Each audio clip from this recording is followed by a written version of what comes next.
तो हम ancient history पढ़ रहे थे और एंशियंट हिस्ट्री में हमने सातवाहना तक स्टार्ट कर दिया था। सातवाहना जो किंगडम रहा, डेक्कन का सातवाहना, वहां पे मैंने स्टार्ट कर दिया था। तो सातवाहना के बारे में मैंने कुछ कुछ आपको बता भी दिया था। ठीक है, कि किस तरह से वो लोग पावर में आए हैं। नाना घाट इंस्क्रिप्शन एक पाया गया है, उसके अंदर क्या लिखा गया है। सिमुका जो थे ना, वो फर्स्ट किंग थे। सिमुका फर्स्ट किंग थे सातवाहना के। पुराना के अंदर भी लिखा हुआ है, आंध्राज के साथ भी इनको कंपेयर किया जाता है। और इनकी जो जीनोलॉजी थी वो मैंने आपको बता दी थी कि लाइक सिमुका इसके फाउंडर होते हैं, फिर सतकर्णी वन आते हैं, सतकर्णी टू आते हैं, फिर हाला करके आते हैं किंग, फिर गौतमीपुत्र सतकर्णी आते हैं, फिर यजनाश्री सतकर्णी आते हैं। तो लाइक देखो, गौतमीपुत्र सतकर्णी, तो ये इनका थोड़ा सिस्टम इससे पता चल रहा है कि ये मदर के नेम को पहले रखते हैं काफी बार, है ना। तो ऐसा क्वेश्चन काफी बार आ भी रखा है कि कौन है जो मदर के नेम से अपना नेम स्टार्ट करते हैं, तो वो एक्चुअली में सातवाहन थे। तो हम गौतमीपुत्र सतकर्णी जो है, जो इसमें ग्रेटर किंग्स है ना, उनके बारे में पढ़ते हैं। पूरा तो हम पढ़ेंगे नहीं, तो गौतमीपुत्र सतकर्णी के बारे में पढ़ लेते हैं। ठीक है। और ये डेक्कन रीजन के अंदर फ्लरिश हुए थे काफी हद तक, है ना। डेक्कन रीजन में फ्लरिश हुए थे।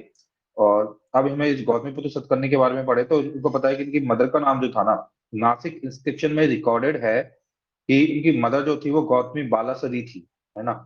तो गौतमी बालासरी इनकी मदर का नाम था। इनको है ना डेस्ट्रॉय ऑफ शकाज, पहलवाज और यवनाज भी बोला जाता है। ठीक है, बिकॉज समवेयर इन्होंने गौतमीपुत्र सतकर्णी ने डिस्ट्रॉय किया था, तो इनको और भी नामों से जाना जाता है।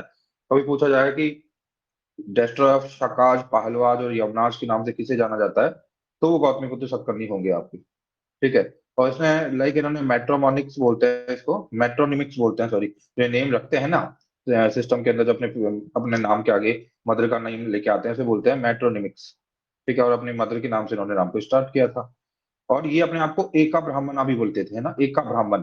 एका ब्राह्मण मतलब कि यूनिक, यूनिक मतलब पियरलेस, है ना, जो कि किसी भी कंपैरिजन के बियॉन्ड हो। एक ऐसा ब्राह्मण जो कि किसी भी कंपैरिजन के बियॉन्ड हो, उसे एका ब्राह्मण बोलते हैं। इन्होंने ब्राह्मणिज्म को प्रोटेक्ट किया, पैट्रोनाइज किया। ठीक है। और इन्होंने साथ ही साथ में बुद्धिस्ट को डोनेशन भी दी है। तो सातवाहना ने एक्चुअली में पैट्रोनाइज किया है ब्राह्मणिज्म को, और डोनेशन दिए हैं बुद्धिस्ट को। ठीक है। तो ऐसा इनका सिस्टम रहा है। और इन्होंने पोर्ट्रेट टाइप के कॉइन्स इशू किए हैं। ओके। अब जो सातवाहना थे, उन्होंने कंसोलिडेट करने के लिए अपने एम्पायर को क्या किया, कौन कौन से टैक्टिक्स थे जिसके थ्रू उन्होंने अपने एम्पायर को कंसोलिडेट किया है। तो इन्होंने मैट्रिमोनियल रिलेशनशिप बनाई है पहली बात तो। लाइक है ना, जो वशिष्ठ पुत्र सतकर्णी थे, उन्होंने अपनी बेटी का विवाह रुद्रदमन के साथ किया था, जो कि एक शका रूलर थे, शक रूलर थे। ठीक है। तो इन्होंने मैट्रिमोनियल रिलेशंस के साथ अपने आप को कंसोलिडेटेड किया, अपने एम्पायर को। उसके अलावा सॉरी, उसके अलावा डिप्लोमेटिक इनके मीन्स रहे, कुछ वॉर भी इन्होंने लड़े, कुछ कॉन्क्वेस्ट भी इन्होंने किए। इन्होंने अश्वमेधा और राष्ट्रयाग जैसे यज्ञ वगैरह भी किए हैं। ठीक है, अपनी सॉवर्निटी को, इंपीरियल सॉवर्निटी को असर्ट करने के लिए। ठीक है। तो इस तरीके की चीजें इन्होंने पैट्रोनाइज किया है ब्राह्मणिज्म को, और बुद्धिस्ट को इन्होंने सोशल एक्सेप्टेंस भी प्रोवाइड किया है। ठीक है। तो ये सब इनका रहा। और इनके टाइम पे आई थिंक कुछ ग्रीक इन्वेजन भी हुए हैं नॉर्दर्न इंडिया की तरफ से, और उनको भी इन्होंने एडवांस किया है ना। उसके बाद उस टाइम की सोशल स्ट्रक्चर को हम थोड़ा सा देख लेते हैं, हल्की सी, ज्यादा नहीं देखेंगे, थोड़ा बहुत इनकी सोशल स्ट्रक्चर को देखते हैं। तो इसमें ब्राह्मणिज्म तो था ही, वर्ण सिस्टम भी था। ठीक है। और इसमें थोड़ा वर्ण सिस्टम ऐसा था, अपहोल्ड रखा गया था वर्ण सिस्टम को। और मिक्सिंग ऑफ वर्णाज को, वर्ण को आपस में मिक्स होने से रोका गया था। जेंडर डिवीजन भी था, जेंडर डिवीजन भी काफी हद तक था। और ये लोग वैदिक प्रैक्टिस वगैरह भी किया करते थे। ठीक है। और इसके अंदर क्या हुआ करता था, हाँ, वैदिक वैदिक प्रैक्टिस करते थे। और जनरली इसमें पता है क्लासेज में भी डिवाइड थी सोसाइटी, 4 क्लास होती थी सोसाइटी में, first class, second class, third class, fourth class. जो सातवाहना के टाइम पे क्लासेस थी, है ना, division of the society, classes थी, उसमें 4 क्लासेस। जो फर्स्ट क्लास थी वो हायर ऑफिशियल्स और फ्यूडिटरी चीफ हुआ करते थे। सेकेंडरी क्लास के अंदर आपके ऑफिसर्स ऑफिसर्स हुआ करते, लाइक अमात्य, महामंत्राज। थर्ड क्लास के अंदर आपके फिजिशियंस, राइटर्स, गोल्ड स्मिथ होते थे। और फोर्थ क्लास के अंदर आपके कारपेंटर, पेजेंट और ब्लैक स्मिथ हुआ करते थे।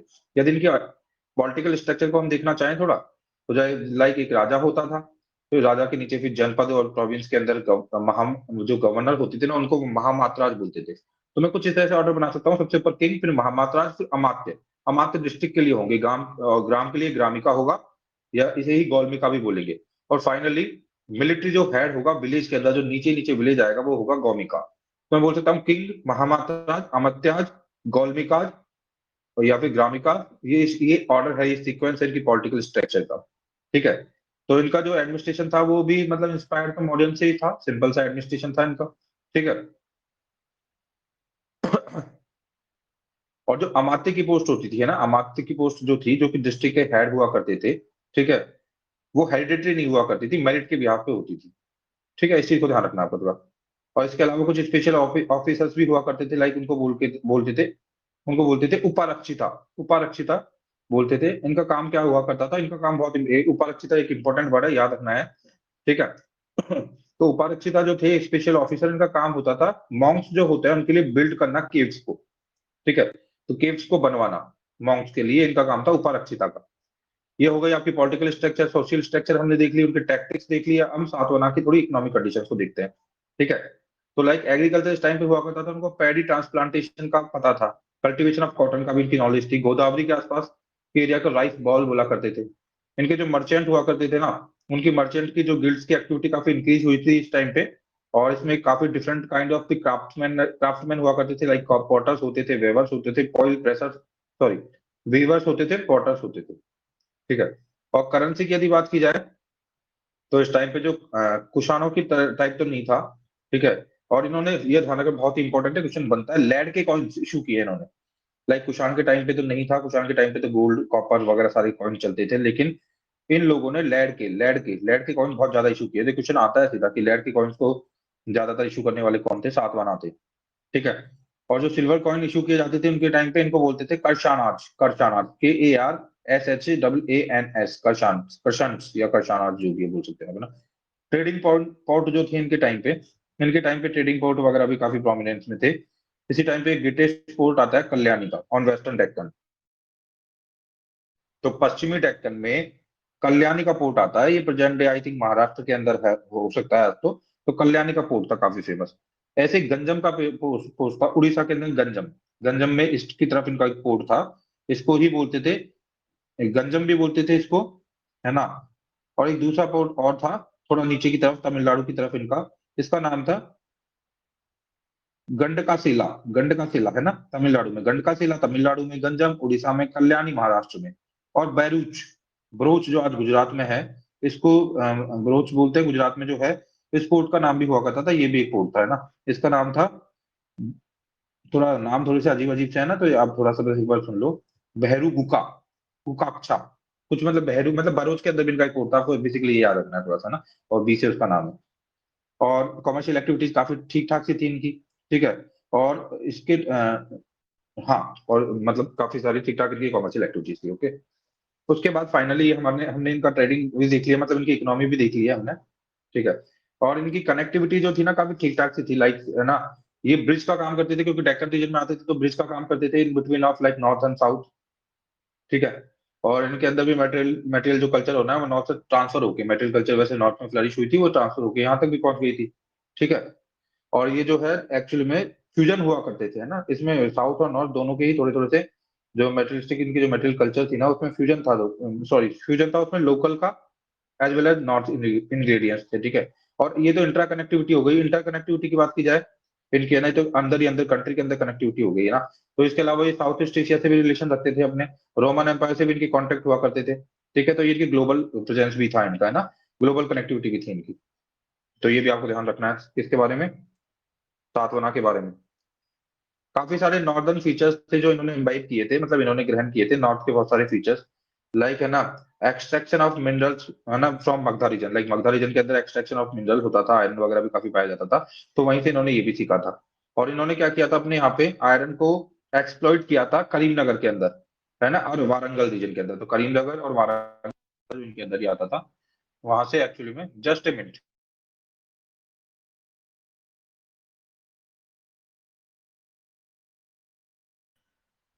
ओके, तो इसको कैरी ऑन करते हैं। ठीक है। तो जो आपके सातवाहन की बात चल रही थी ना, हाँ, सातवाहना की बात चल रही थी, इसमें हम देख रहे थे कि क्या इन्होंने मतलब इम्बाइब किया था नॉर्थ से। तो उन्होंने एक्चुअली में करीमनगर और वारंगल के अंदर आयरन का एक्सप्लोइटेशन, मेरी आवाज आ रही है ना, एम आई ऑडिबल इनफ? हाँ सर, मेरी हाँ। आवाज आप, ओके ओके। तो या उसके अलावा क्या था, गोल्ड एंड, मतलब इस तो इन्होंने आयरन को तो कहाँ निकाला है, करीमनगर के आसपास, वारंगल के आसपास। इस तरह से इन्होंने गोल्ड को निकाला है कोला रीजन के आसपास से, और ये सारा रीजन के इनके अंदर अंडर आता था।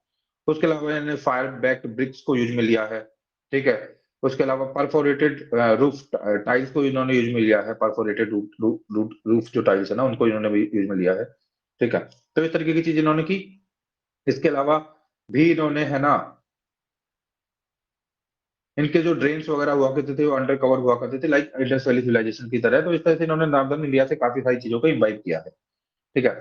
इनके जो टैक्स फ्री लैंड जो होते थे उनकी बात यदि हम करें, तो सबसे पहले जो टैक्स फ्री लैंड जो होता है ना, वो किसने इशू किए, ये जब बात आती है काफी बार तो इसके बारे में बताया जाता है, ये सातवाहन ही थे।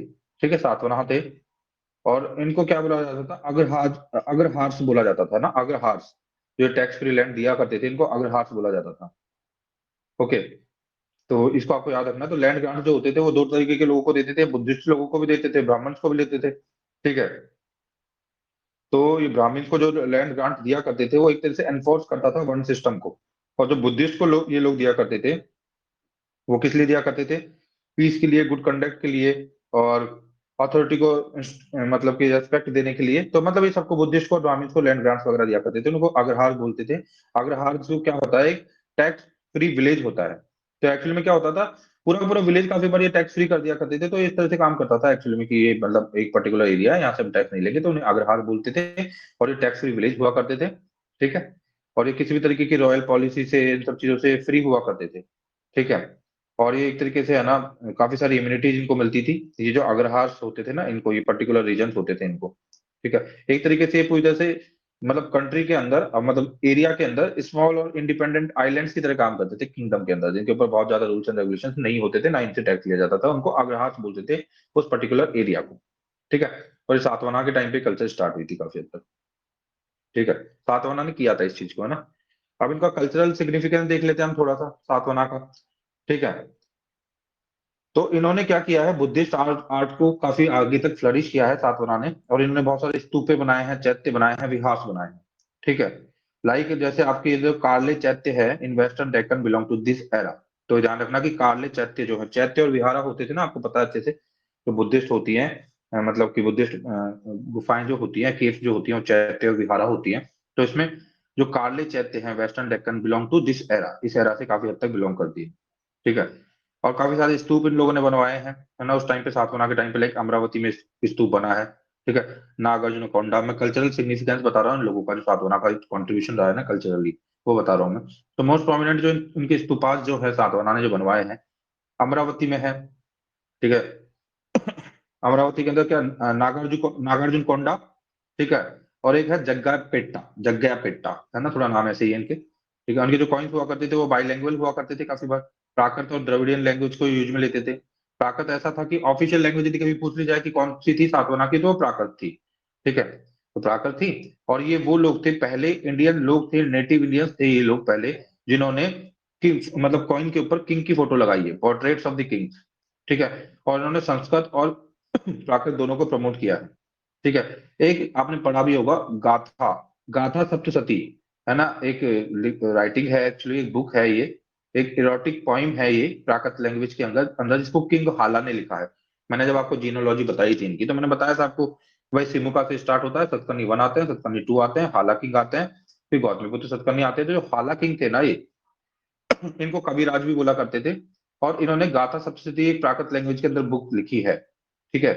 और तो ये काफी बड़ा कंट्रीब्यूशन है, इनको कविराज भी बोलते हैं, तो ये इनका कल्चरल कंट्रीब्यूशन हो गया सातवाहन का। ठीक है।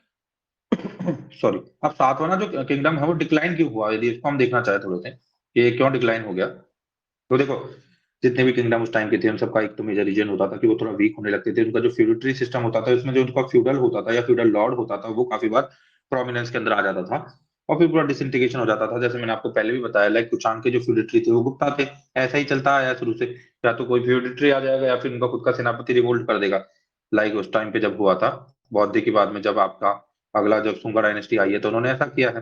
ठीक है। तो इसी तरीके से यहाँ पे भी होगा कि काफी ज्यादा फ्यूडिटरी जो है ना, वो काफी अपर हैंड पे चले जाएंगे।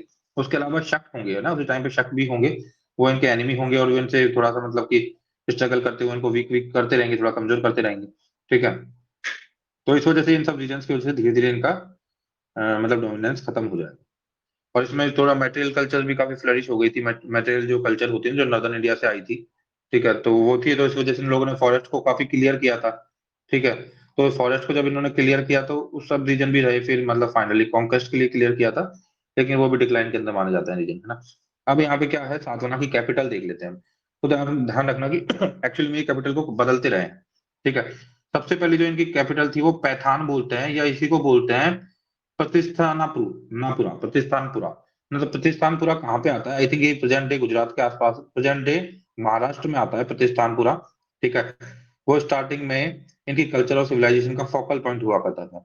ठीक है, फिर उन्होंने अपनी कैपिटल को, मतलब काफी जगह इन्होंने अपनी कैपिटल रखी, लाइक अमरावती इनकी कैपिटल थी। ठीक है, उसके अलावा प्रतिस्थानापुरा तो थी। उसके बाद जुनार था, जो आज पूना में आता है, पुणे के अंदर आता है जुनार। मैंने पहले बताया कि सातवाहन डेक्कन के अंदर फ्लरिश हुए हैं, तो डेक्कन किंगडम था सातवाहन, है ना। तो इस वजह से ये प्रतिस्थानापुरा जो प्रेजेंट डे महाराष्ट्र में आता है, जुन्नार जो महाराष्ट्र में आता है, अमरावती जो थोड़ा आपका पीछे साउथ में तेलंगाना की तरफ चला जाएगा ना, आंध्र प्रदेश तेलंगाना की तरफ, तो ये जो जगह थी ये इनकी कैपिटल्स थी। ये काफी इंपॉर्टेंट एक जगह थी, है ना। इसका नाम था कोटी लिंगा, लिंगाला, कोटी लिंगाला, KOTI, कोटी लिंगाला, LINGALA, कोटी लिंगाला जो है काफी फेमस जगह थी, और फर्स्ट कैपिटल ऑफ सातवाहना थी ये। ठीक है, तो इसको थोड़ा सा याद रखें। तो ये सातवाहना के बारे में हो गया। ठीक है, इनके मेट्रोनिमिक्स को फॉलो करते ही थे, मतलब ये मेट्रोनिमिक्स का मतलब होता है कि अपने नाम के आगे मदर का नेम को इंक्लूड करना। ठीक है, सक्सेस।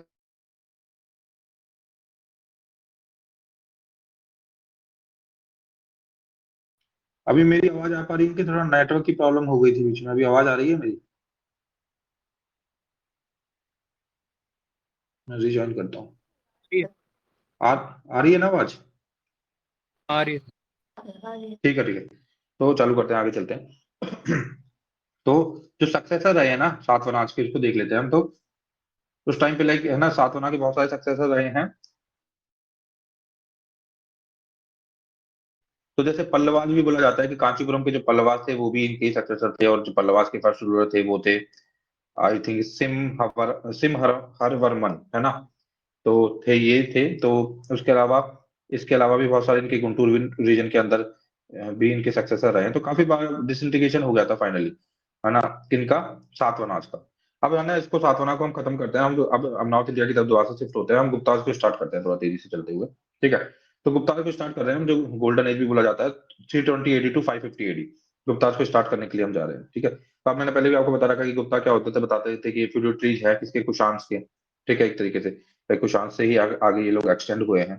ठीक है, तो ओके, तो क्या फेवरेबल कंडीशन थी जिन्होंने हेल्प की गुप्ताज की फाइनली? ठीक है, इतना प्रोमिनेंट होने के अंदर।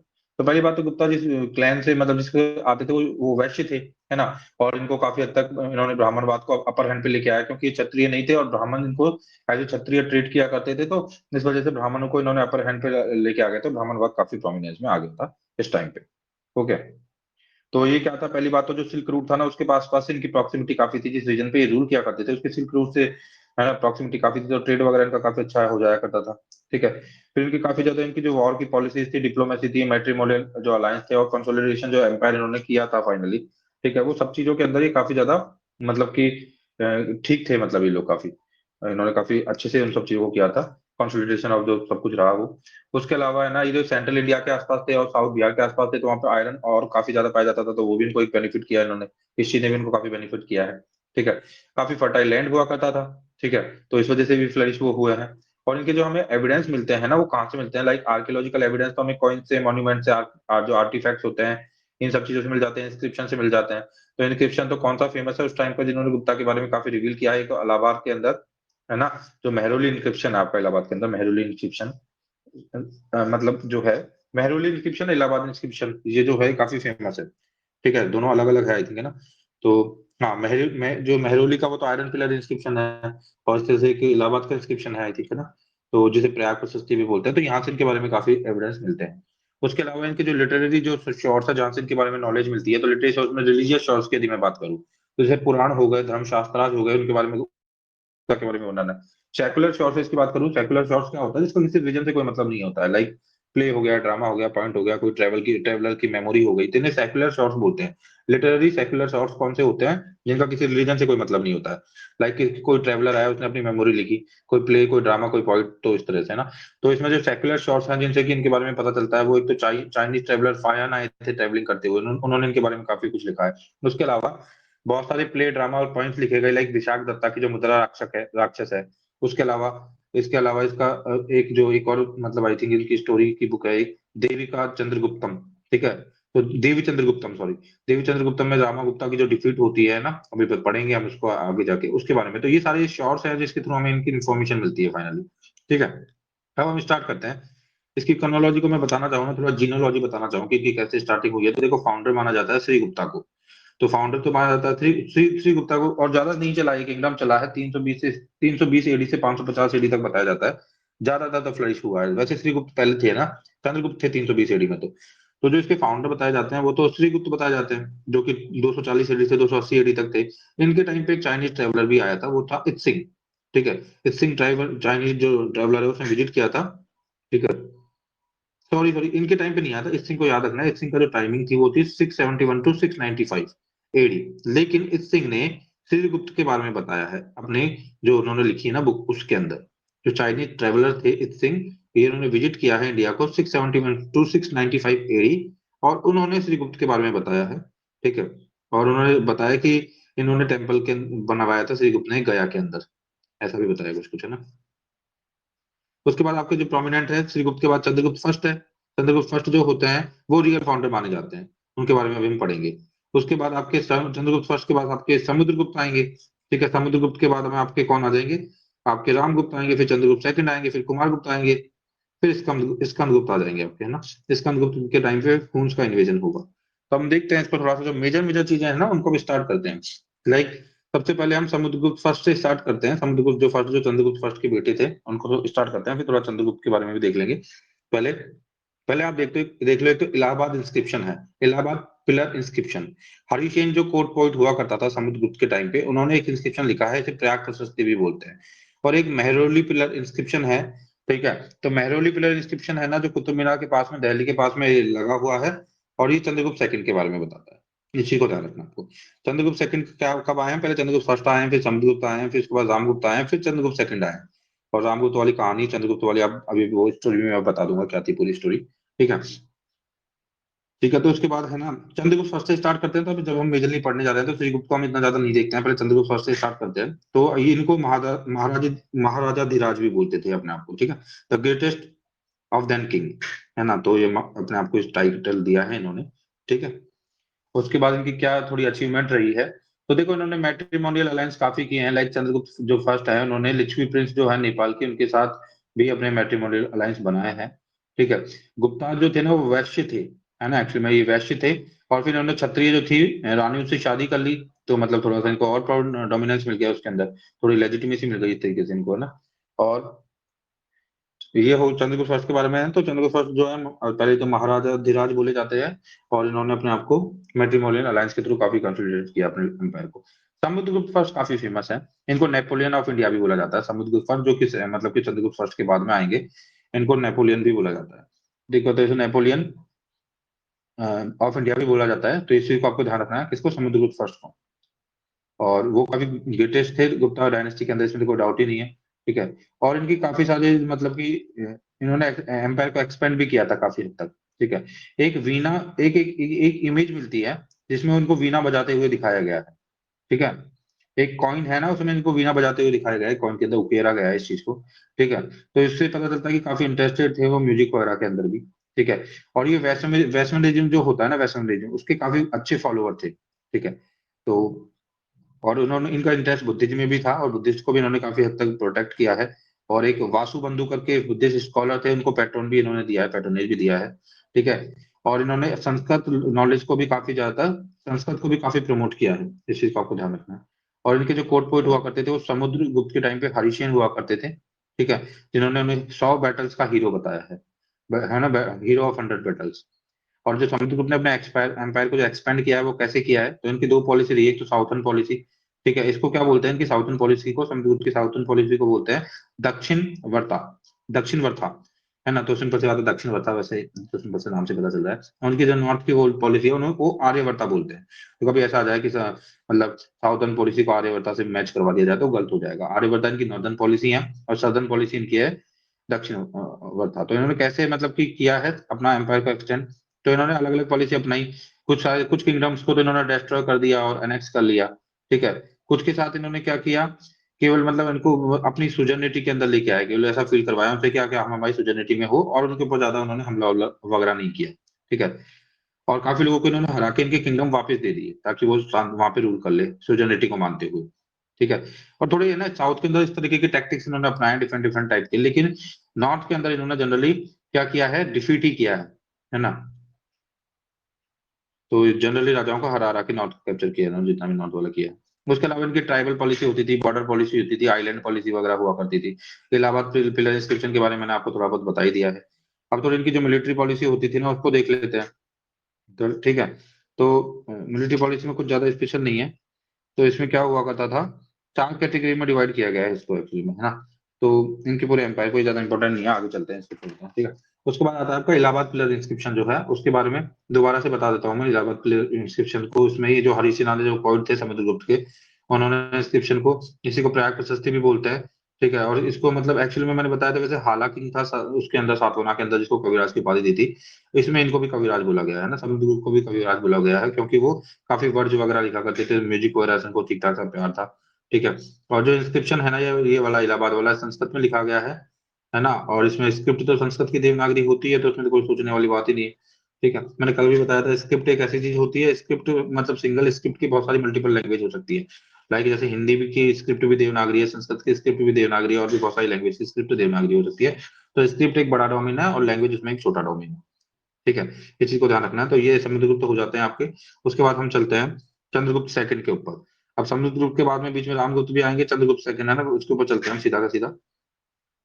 तो आई थिंक, हाँ, तो जो आपका विशाखादत्ता का एक प्ले है, कौन सा, देवी चंद्रगुप्तम, उसमें है ना बताया गया है रामगुप्ता के बारे में। और उसके बारे में बताया गया कि रामगुप्ता को कैसे चीट किया था सब रूलर ने।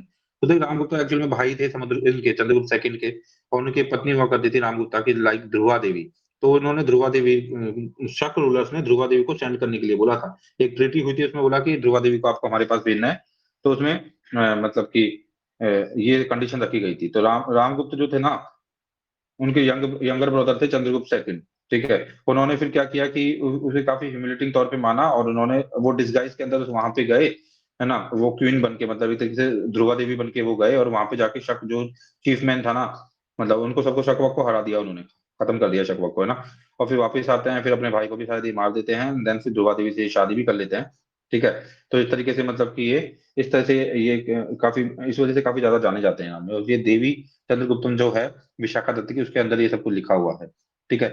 इसी वजह से इन्होंने अपने आप को एक टाइटल भी दिया था, चंद्रगुप्त सेकंड ने, शाकाहारी। शाकाहारी टाइटल दिया था, जो शाखों को, शक जो है उनको हराने वाला शाकाहारी। और इन्होंने उज्जैन को अपने कंट्रोल के अंदर ले लिया था। और उज्जैन काफी इंपॉर्टेंट कमर्शियल सिटी हुआ करती थी उस टाइम की। ठीक है। तो इसी को ध्यान रखते हैं। तो इन्होंने, इन्हीं को विक्रमादित्य भी बोलते हैं, इन्हीं को शाकाहारी बोलते हैं।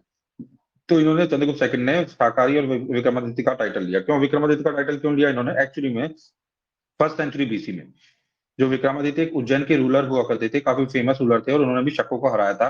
और उन्होंने एक शाकाहारी शाकाहारी टाइटल लिया था। तो उसी को देते हुए, इसी को मतलब इन्होंने फिर कॉपी करते हुए अपने आप को विक्रमादित्य का टाइटल भी दे दिया। फर्स्ट सेंचुरी एडी के अंदर विक्रमादित्य थे, है ना।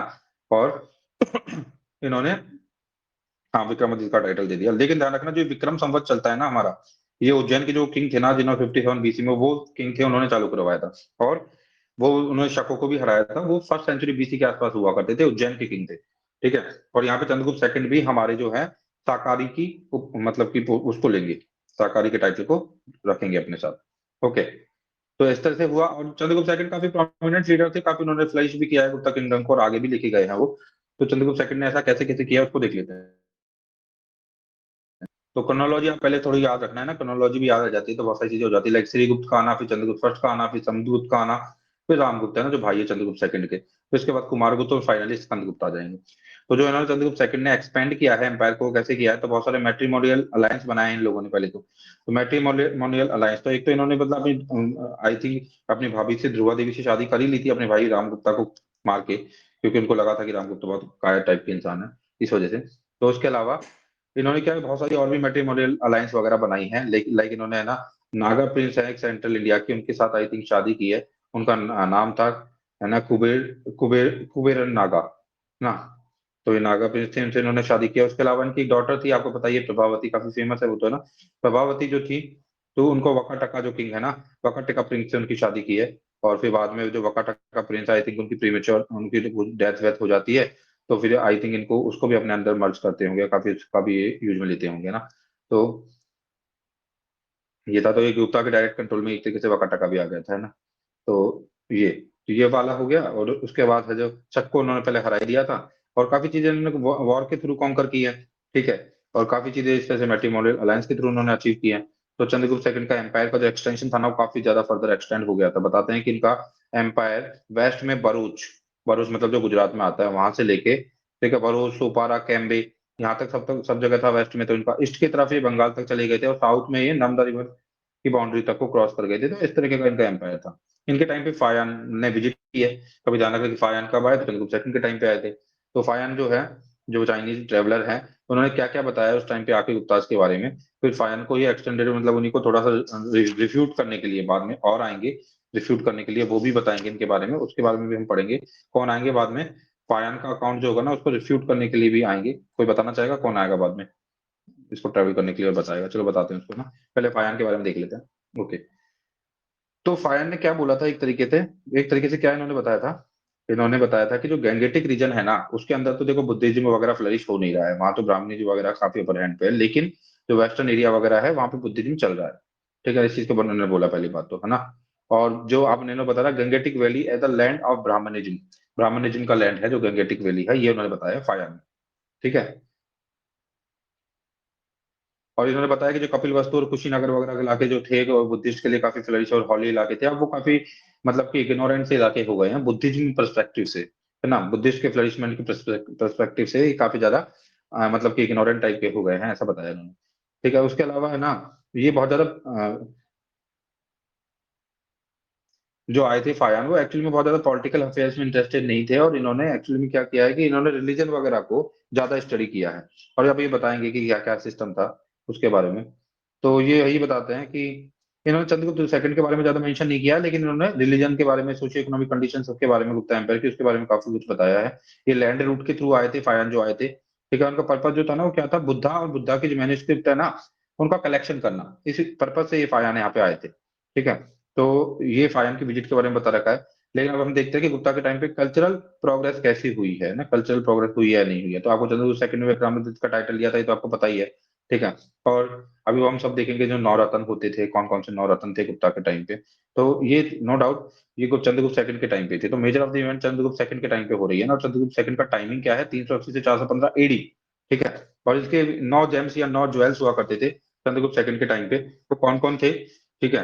तो वो हम देख लेते हैं कौन कौन से थे। देखो एक्चुअल में गोल्डन एज बोला जाता है गुप्ता पीरियड को, ऐसा इसलिए नहीं बोला जाता है कि केवल उस टाइम पे मतलब कि पैसा वैसा बहुत था या फिर गोल्ड कॉइन्स थे, ये रीजन नहीं है ना। ऐसे ऐसे ऐसे तो स्लेवरी वगैरह भी थी उस टाइम पे, काफी और भी चीजें थी। लेकिन जो एक्चुअल में जो कल्चरल कल्चरल प्रॉस्पेरिटी जो रही है, आर्ट एंड कल्चर ने जिस तरह से प्रॉस्पेरिटी दिखाई है, उस वजह से इसे एक्चुअल में जनरली गोल्डन एज बोला जाता है ना। और जो 9 जेम्स हुआ करते थे जिन्हें नवरत्न बोलते थे, और जो कालिदास के ऊपर टाइम पे, सॉरी सॉरी, विक्रमादित्य सेकंड के टाइम पे या फिर विक्रमादित्य के टाइम पे, चंद्रगुप्त सेकंड के टाइम पे हुआ करते थे, वो कौन कौन थे, है ना। थोड़ा सा देख लेते हैं उसको। एक तो अमर सिम्हा थे।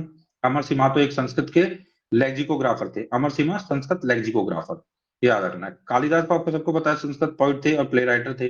धनवंतरी उनके टाइम पे हुआ करते थे जो फिजिशियन थे, है ना। वेताल भट्टा हुआ करते थे जो मैजिशियन थे।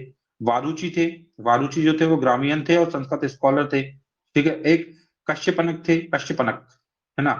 कश्यपनक थे, वो एस्ट्रोलॉजर थे। वराहमिहिर थे, वो मैथमेटिशियन एस्ट्रोलॉजर थे, ठीक है। शंकु थे, शंकु आर्किटेक्ट थे। और एक और थे, आई थिंक उनका नाम था घटकपुरा। ये जो भी हो, घटकापुरा, जो भी इनका नाम होगा आप देख लेना है, हिंदी में जो भी बोल रहे होंगे उसको वही बोल रहे होंगे। वो है जो स्कल्पचर वगैरह, आर्किटेक्चर वगैरह के लिए फेमस थे। तो नहीं, 9 जेम्स थे इसमें। देखो आपको एक तो अमर सिन्हा बहुत ज्यादा याद रखना है, थोड़ा सा कालिदास को तो रखना ही है, धन्वंतरी को रखना ही है, वराहमिहिर को भी बहुत ज्यादा याद रखना है। ये है ना, ये काफी ज्यादा आ जाते हैं। तो वराहमिहिर, अमर सिन्हा, कालिदास, धन्वंतरी, ये सब चीजें ना। अब हमारे चंद्रगुप्त सेकंड के टाइम पे काफी मेजर इवेंट हो चुकी है, अब कुमारगुप्त की तरफ शिफ्ट होते हैं। तो कुमारगुप्त कुछ नहीं थे, कुमारगुप्त चंद्रगुप्त सेकंड के ही बेटे थे, ठीक है। और उन्होंने जनरल पीस एंड प्रॉस्पेरिटी को अपने रेन के अंदर रखा, और ज्यादा मतलब पीस और प्रॉस्पेरिटी के ऊपर उन्होंने ज्यादा ध्यान दिया, मतलब कुल मिला के। और उन्होंने large number of coins and inscription इसके टाइम पे मतलब कि फाउंड किए गए हैं। और कोई मिलिट्री कॉन्क्वेस्ट के टाइम पे हुआ नहीं है कुमारगुप्त के टाइम पे।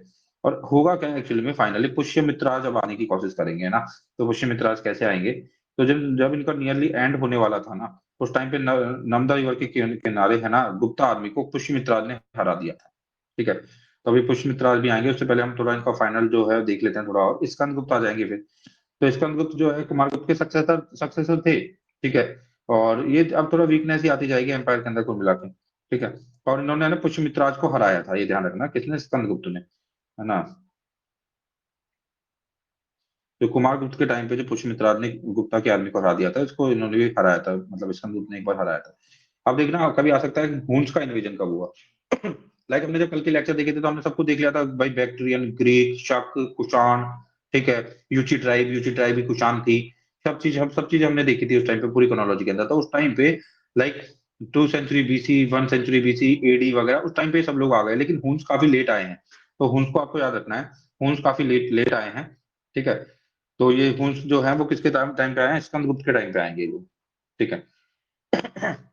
और उसके अलावा स्कंदगुप्त का मतलब ये आपको पता है सुदर्शन लेक है जूनागढ़ के अंदर, इंस्क्रिप्शन है सुदर्शन लेक, है ना। तो सुदर्शन लेक का मेंशन है जूनागढ़ इंस्क्रिप्शन के अंदर। उसमें किस कौन कौन से राजा के बारे में बताया गया है वो भी मैं आपको बताता हूँ, लेकिन इसमें स्कंदगुप्त के बारे में भी लिखा हुआ है। और स्कंदगुप्त के बारे में क्यों लिखा हुआ है? क्योंकि बताया जाता है कि उन्होंने सुदर्शन लेक को रिनोवेट किया था, स्कंदगुप्त ने, ठीक है। अब क्या होगा, वॉर होगा हुन्स के साथ, तो उससे काफी ज्यादा फर्क पड़ेगा, है ना, गवर्नमेंट के ऊपर। और चंद्रगुप्त की डेथ होने के बाद और भी सक्सेसर रहेंगे, ऐसा नहीं था कि लास्ट थे ही गुप्ता के, लेकिन वो वीक रहेंगे। लाइक है ना, after the death of the Skandagupta उनके जो सक्सेसर लाइन होंगे, पुरु गुप्ता होगा, नरसिंह गुप्ता होगा, बुद्धा गुप्ता होगा, एक बाल आदित्य होंगे, ये सब होंगे, लेकिन इतने पावरफुल इंपॉर्टेंट नहीं रहेंगे। अब गुप्ता डायनेस्टी के अंदर थोड़ी सी पॉलिटिकल स्ट्रक्चर को हम देख लेते हैं ना, थोड़े थोड़े काफी बार नाम आ जाते हैं पॉलिटिकल स्ट्रक्चर के ऊपर से। तो लाइक पहले की तरह यहाँ पे किंग होगा, किंग के नीचे क्या होगा? किंग के नीचे प्रोविंशियल लेवल पे क्या होगा? उसको जो प्रोविंस को हेड करेगा वो भुक्ति होगा, भोज होगा, देश बोल देंगे उसको, देशाज भुक्ति भोज बोल देंगे, ठीक है। एक बात को आपको ध्यान रखना है, जो कीवर्ड है ना वो मैं बताता हूँ, जो गुप्ता के टाइम पे वो तो वैसे ही चलेगी कि विलेज होगा, टाउन होगा, डिस्ट्रिक्ट होगा, ठीक है। विलेज को विथी भी बोलेंगे, विथी, ठीक है, विथी भी बोलेंगे विलेज को, है ना। और जो विलेज को हेड करेगा ना, उसको क्या बोलेंगे पता है आपको? विलेज को हेड जल्दी गिल्ड मर्चेंट कर देते हैं ना। तो और उसके अलावा इंपॉर्टेंट एक वर्ड है, फॉरेन मिनिस्टर के लिए बोला जाता है, ठीक है। फॉरेन मिनिस्टर जो हुआ करता था, जो कि राजा को सपोर्ट करता था, उसका नाम होता था संधि विग्रहता, संधि विग्रहता, ठीक है। तो संधि विग्रहता जो था, विग्रह का, संधि विग्रह का कभी वर्ड आ जाता है, संधि विग्रह का, तो वो होगा फॉरेन मिनिस्टर गुप्ता के टाइम पे, इसको याद रखना है, थोड़ा इंपॉर्टेंट है ये। उसके अलावा फिर ये तो असिस्ट करेगा, फिर उसके बाद किंग होगा, उसकी एक काउंसिल होगी। उसके अलावा कुमार जो अमात्य होते थे वो अब कुमार अमात्य बोले जाएंगे, ठीक है। और आयुक्त होंगे, मतलब तो आयुक्त आयुक्त होंगे, वो किसको हैंडल करेंगे? मतलब ऐसा होता था, देखो टाउन और विलेज हुआ करता था, टाउन और विलेज के ऊपर जो होते थे वो डिस्ट्रिक्ट होते थे, डिस्ट्रिक्ट के थोड़ा सा ऊपर इनको इन्होंने विषया के अंदर कन्वर्ट कर रखा था, डिस्ट्रिक्ट को ही विषय बोलते थे। लाइक अभी आ जाए ना प्रदेश, ठीक है, विषया, पटना, ये सब डिस्ट्रिक्ट को बोलते थे, प्रोविंस को ये भुक्ति बोलते थे, ठीक है। और प्रोविंस को जो हेड करता था वो कुमारत्य होता था, ठीक है। यह उपारी इसको इसको उपरिकाश भी बोलते थे, है ना। थोड़ा थोड़ा याद रख लेना इन चीजों को, ज्यादा इंपॉर्टेंट नहीं है। मेजर जो है ना, एक तो ध्यान रखना कि फॉरेन जो मिनिस्टर हुआ करता था उसको संधि विग्रह का बोला जाता था, संधि विग्रह का, ठीक है। इस चीज को आपको थोड़ा सा ध्यान रखना है ना। तो इस टाइम पे जो जुडिशियल सिस्टम होता था उसमें क्या होता था, जुडिशियल सिस्टम की मतलब काफी सारी लेवल हुआ करती थी, ठीक है। लाइक मैं बताना चाहूँ तो डिस्ट्रिक्ट लेवल पे जो जुडिशियल सिस्टम था, देखो पहली बात तो लीगल सिस्टम को दो पार्ट में उन्होंने बांट रखा था, लाइक सिविल लॉ और क्रिमिनल लॉ, ठीक है। और इसके अंदर है ना, क्रिमिनल लॉ लाइक थेफ्ट के लिए, अडल्ट्री के लिए क्रिमिनल लॉ हुआ करते थे। सिविल लॉ थे कोई प्रॉपर्टी वगैरह का कोई डिस्प्यूट हो गया था उसके लिए, जैसे आज भी चलता है ना, वैसे के वैसे। यहाँ पे ना आई थिंक कैपिटल पनिशमेंट के बारे में कुछ नहीं था, और कैपिटल पनिशमेंट नहीं दी जाती थी, एक कीवर्ड है इंपॉर्टेंट, इसको याद रखना है। गुप्ता के टाइम पे कैपिटल पनिशमेंट नहीं दी जाती थी, ये फायर ने बताया था, फायर ने रिपोर्ट किया इस चीज को अपनी बुक्स के अंदर, कि भाई कैपिटल पनिशमेंट वाला खेल नहीं था उस टाइम पे। और जो गिल्ड्स ऑफ मर्चेंट और आर्टिसंस होते थे वो खुद के रूल्स के थ्रू गवर्न होते थे, ठीक है। और कैपिटल पनिशमेंट अब जैसा कि मौर्यन टाइम पे दिखाई देती है कैपिटल पनिशमेंट, ठीक है, वो यहाँ पे नहीं थी। इस चीज को आपको याद रखना है, ठीक है। तो ये फ्यूडेटरी तो थे ही। उसके अलावा देखो है ना, गुप्ताज के द्वारा जो लैंड ग्रांट्स दिए जाते हैं ना, उनको थोड़ा देख लेते हैं। तो ये रिलीजियस ग्रांट भी देते थे, इंस्टीट्यूशनल ग्रांट्स भी देते थे, और सेक्युलर ग्रांट्स भी देते थे।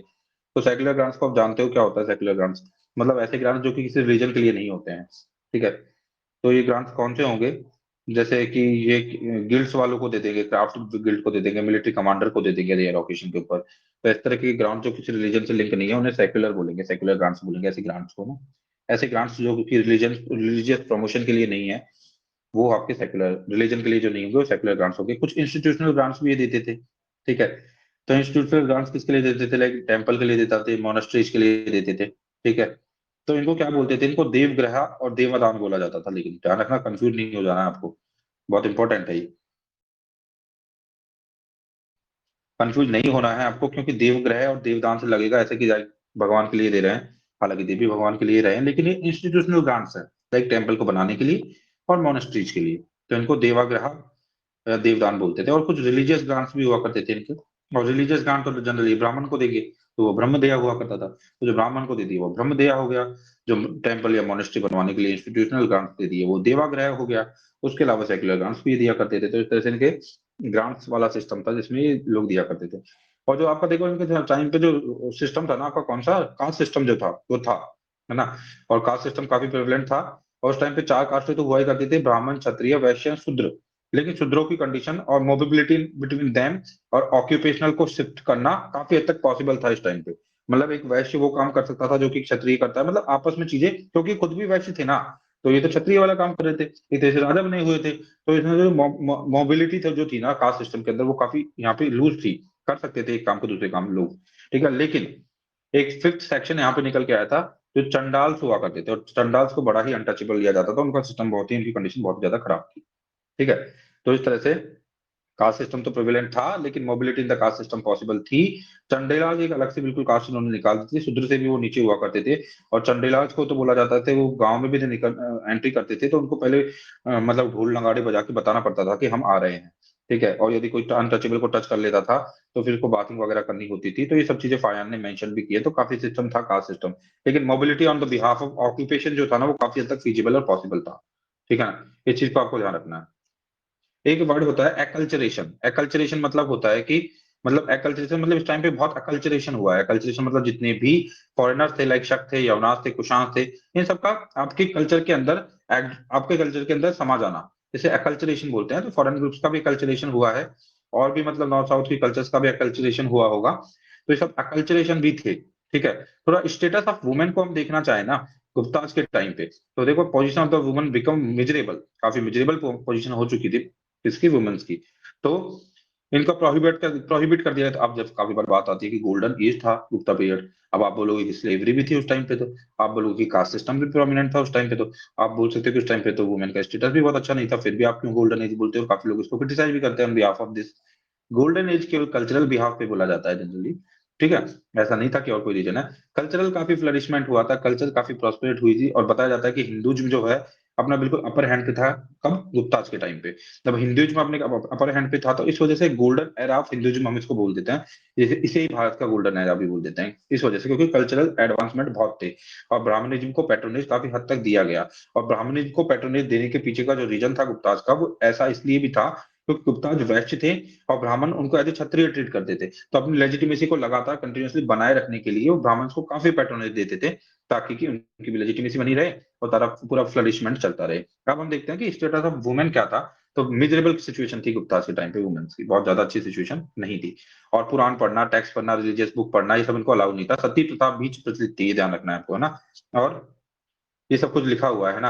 और अर्ली चाइल्ड मैरिज के बारे मैरिज के बारे में बता रखा है, मनुस्मृति के अंदर बताया गया है इसके बारे में, ठीक है। स्वयंवर वाली जो कल्चर हुआ करती थी वो अब लगभग खत्म हो जाएगी, है ना। जो लड़की को अधिकार होता था अपने पति को चुनने का, वो कल्चर भी अब यहाँ पे खत्म होती हुई नजर आएगी। तो ये सारा था। उसके अलावा देखो दो चीजें थी, और ये वर्ड को याद रखना है, एक अनुलोम होता है, एक प्रतिलोम होता है, ठीक है। अनुलोम का मतलब होता है, इसको बोलते हैं marriage of a high caste man with a low caste woman. High caste के मैन की लो कास्ट वुमेन के साथ शादी किया जाना अनुलोम बोला जाता है। प्रतिलोम होता है लो कास्ट के मैन की हाई कास्ट की वुमन के साथ शादी की जाना, उसे प्रतिलोम बोलते हैं। इसको हाइपोगेमी भी बोलते हैं प्रतिलोम को, और अनुलोम को हाइपरगेमी भी बोलते हैं। तो एक हाई कास्ट के इंसान का लोअर कास्ट की वुमन के साथ शादी किया जाना क्या बोला जाता है? अनुलोम बोला जाता है। एक लो कास्ट की वुमेन का हाई कास्ट की एक लो कास्ट के मैन का हाई कास्ट की वुमन के साथ शादी किया जाना प्रतिलोम बोला जाता है, ठीक है। और ये सब हुआ करता था, लोम प्रतिलोम चलता था, मतलब। तो मैंने बता दिया ना।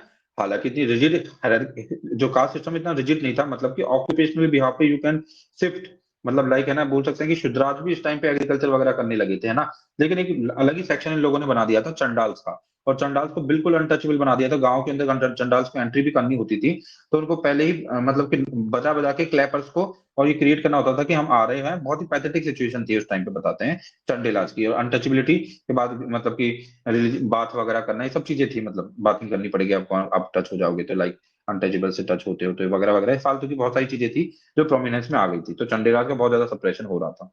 और नो डाउट भाई साहब ब्राह्मण हो ही रहा था, बिल्कुल सुप्रीमेसी पे जा चुका था, सुप्रीमेसी के ऊपर जा चुका था, नो डाउट। और इसके भी दो सेक्शंस थे ब्राह्मणिज्म के भी, ब्राह्मणिज्म में दो सेक्शन कौन थे, एक तो वैष्णविज्म था, एक शैविज्म था, ठीक है।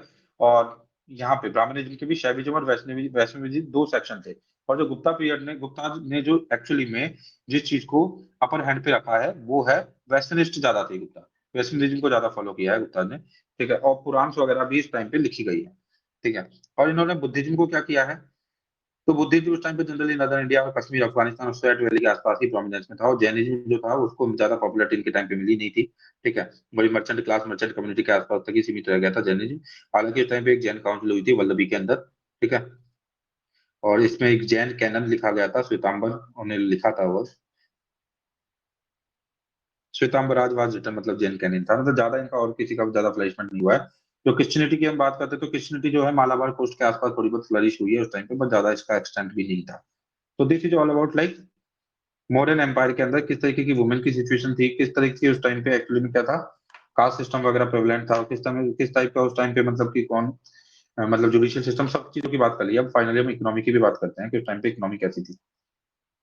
तो जनरल जो प्राइमरी इकोनॉमी थी उसमें तो एग्रीकल्चर वगैरह था ही, उसके अलावा 1 मिनट। हाँ, तो प्राइमरी इकोनॉमी के अंदर एग्रीकल्चर वगैरह था, सेकेंडरी इकोनॉमी के अंदर लाइक सिल्क इंडस्ट्री वगैरह ये सब फ्लरिश कर रही थी, पर्ल, पॉटरी वगैरह, ऑर्नामेंट्स वगैरह ये सब चीजें चल रही थी। टर्सरी इकोनॉमी के अंदर गिल्ड सिस्टम तो था ही, आपको पता ही है, तो काफी ज्यादा मर्चेंट्स वगैरह फ्लरिश थे इस टाइम पे, और इनके ट्रेड वगैरह भी हुआ करते थे, और साथ में इंटरनल ट्रेड भी थे इनके, ठीक है। सॉरी, इनके इंटरनल ट्रेड भी थे और एक्सटर्नल ट्रेड भी हुआ करते थे ना। और इनके जो ट्रेड है ना गिल्ड सिस्टम के बारे में, जहाँ तक जो टेल्स है ना, जहाँ तक स्टोरीज उसके अंदर मेंशन भी होता है, उनके अंदर बताया भी गया है। कॉइन ऑन करेंसी की बात करते हैं, तो गोल्ड के, सिल्वर के, कॉपर के सारे कॉइन उस टाइम पे प्रचलन के अंदर थे। और समुद्रगुप्त के अंदर तो एक गोल्ड कॉइन के ऊपर, एक कॉइन के ऊपर उनको वीणा बजाते हुए भी दिखाया गया है, ठीक है। और चंद्रगुप्त के एक कॉइन के ऊपर है ना एक गरुड़ को दिखाया गया है एक स्नेक को प्रे करते हुए।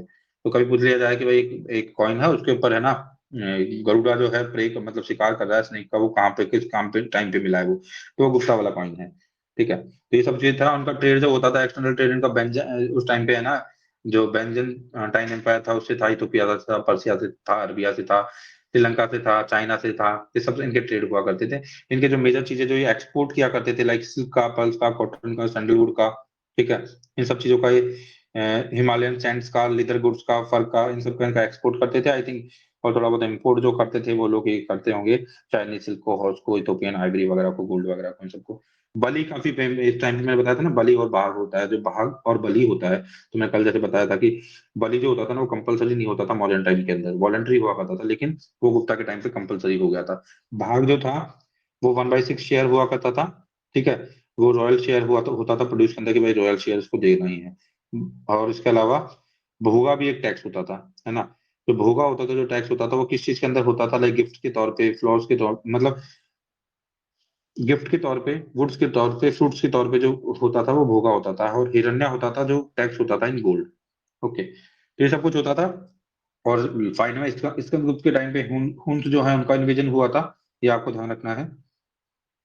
और हुन्स जो थे क्यों, मतलब कि गुप्ता जैसे एम्पायर के ऊपर को टॉपल कर पाए, हुन्स का निवेदन होगा ना, तो बाद में हुन्स है जो ऐसे एक्चुअली में हुन्स है कौन, हुन्स जो है वो एशियन ट्राइब है ना, सेंट्रल एशियन ट्राइब है हुन्स। तो आपने देखा कल हमने देख लिया था, मैं दोबारा बताऊंगा, कुषाण को, शक को, यूची ट्राइब को, यूची ट्राइब से कुषाण निकले उसको देखा, शक को देखा, पार्थियंस को देखा, पर्शियंस को देखा, ग्रीक को देखा, बैक्ट्रियन को देखा, ये सब आ गए उस टाइम पे 2 BC 1 BC के आसपास, 180 के आसपास सब आ गए है ना। 2 BC 180 इन सब चार टाइम में। अब ये हुन्स है जो लेट आ रहे हैं थोड़ा सा, है ना। और हुन्स है जो स्कंदगुप्त के टाइम पे जो बिल्कुल लास्ट फेज थोड़ा सा चल रहा है ना गुप्ताज का, उस टाइम पे आते हैं। और हुन सक्सेसफुल क्यों हो जाते हैं, क्योंकि सेंट्रल एशियन ट्राइब थी और ये हॉर्समैनशिप इनकी बहुत अच्छी थी, और ये एक्सलेंट मतलब कि धनुर्धर भी हुआ करते थे ना। तो आर्चर्स भी अच्छे थे ये। उसके अलावा तो ये सब कुछ था इसके अंदर, इस वजह से काफी हद तक फेमस हो पाए ना। कलहन ने राज तरंगिणी लिखी है, इस चीज को ध्यान रखना। और कलहन ने राज तरंगिणी के अंदर, और हेंग शान ने क्या मैं मेंशन किया है, मतलब अच्छा, मतलब ये ध्यान रखना आपको, कलहन ने राज तरंगिणी लिखी है, बस इतना याद रखो अभी थोड़ा सा ना। तो इस वजह से ये लोग आए हैं, हुंस आए हैं, उन्होंने काफी हद तक, उन्होंने काफी मतलब कि गुप्ता को खत्म करने में रोल प्ले किया है, ठीक है। और क्या रीजन रहा एक्चुअली में डिक्लाइन होने का, है ना इनका, तो इनका डिक्लाइन मतलब थोड़ा सा बाद में मतलब कि फ्यूडेटरी सिस्टम तो चल ही रहा था, फ्यूडेटरी सिस्टम इनके सक्सेसर किंगडम आ चुके थे, उसका इन्विजन भी होता है, बाद वाले जो मतलब कि जितने भी जो गुप्ता किंग रहेंगे वो इतने प्रोमिनेंट भी नहीं रहेंगे। अब इसके बाद देख लेते हैं कि इनके सक्सेसर कौन कौन होंगे ना, जिनके बारे में थोड़ा बहुत हम पढ़ेंगे। तो इनके थानेसर के अंदर पुष्यभूति इनके सक्सेसर होंगे, कन्नौज में जो होंगे मौखरीज होंगे, मौखरीज वो इनके सक्सेसर होंगे। ठीक है, पुष्यभूति डायनेस्टी के हमारे हर्षवर्धन थे लास्ट हिंदू रूलर जो, सॉरी हिंदू रूलर थे हर्षवर्धन, काफी नाम था उनका, उसके बारे में भी हम पढ़ेंगे। तो पुष्यभूति डायनेस्टी आ जाएगी थानेश्वर के अंदर, मौखरी आ जाएंगे कन्नौज के अंदर, वल्लभी के अंदर भी आएंगे, और चालुक्य और पल्लवाज आ जाएंगे साउथ के अंदर। ठीक है, काफी फ्लरिश होने लग जाएंगे वो, है ना। तो इस तरह से इनका वो होगा। लेकिन अब देखते हैं, फाइनली हम देख लेते हैं कि इनका सिग्निफिकेंस क्या रहा गुप्ताज का। तो देखो, गुप्ता के टाइम को बोला पीसफुल प्रॉस्पेरिटी वाला टाइम बताया जाता है। इस टाइम पे लिटरेचर, साइंस, आर्किटेक्चर क्यों बोला जाता है गोल्डन एज, क्योंकि 9 जेम्स हुआ करते थे ना। 9 जेम्स थे विक्रम किसके टाइम पे, 9 जेम्स थे चंद्रगुप्त सेकंड के टाइम पे। तो इस टाइम पे लिटरेचर, आर्ट, साइंस, आर्किटेक्चर बहुत फ्लरिश हुई है, इस वजह से इसे गोल्डन एज बोला जाता है। ठीक है, किस वजह से art, literature, science and architecture काफी फ्लरिश हुआ था उस टाइम पे। मिंटिंग ऑफ कॉइन्स वगैरह, गोल्ड कॉइन्स, सिल्वर कॉइन्स वगैरह सब चीजें काफी ज्यादा चलने लगी। इनका एडमिनिस्ट्रेशन काफी अच्छा था, जुडिशियल जो सिस्टम होता था वो भी काफी ऑर्गेनाइज था। उसके अलावा यहाँ पे क्या था, इन्होंने काफी ज्यादा प्रोग्रेस किया एग्रीकल्चर के अंदर, इंडस्ट्री के अंदर, ट्रेड के अंदर, कॉमर्स के अंदर। ठीक है, उसके अलावा क्या हुआ इस टाइम पे, mathematicians, physicians, metallurgy, chemistry, astrology, medicine science वगैरह सब चीजों के अंदर काफी प्रोग्रेस हुई है। ठीक है, उसके अलावा इस टाइम पे जो है, जो गंधर्वा आर्ट है आपकी, और जो इंडियन स्टाइल आर्ट है वो काफी प्रिवेल की है। तो ये सब चीजें हुई है ना थोड़ा सा। और इसके बाद ये ध्यान रखना, वैसे बताया जाता है कि इनकी जो ऑफिशियल सील थी ना वो गरुड़ा थी। गरुड़ा तो है एक, है ना। तो ये इनकी स्टेट सील बताई जाती है, पता की स्टेट सील थी। मैं ब्राह्मणवाद को काफी सपोर्ट किया ही है, और ये मैंने पहले ही बता दिया कि ब्राह्मणवाद को एक्चुअल में सपोर्ट इन्होंने क्यों किया है।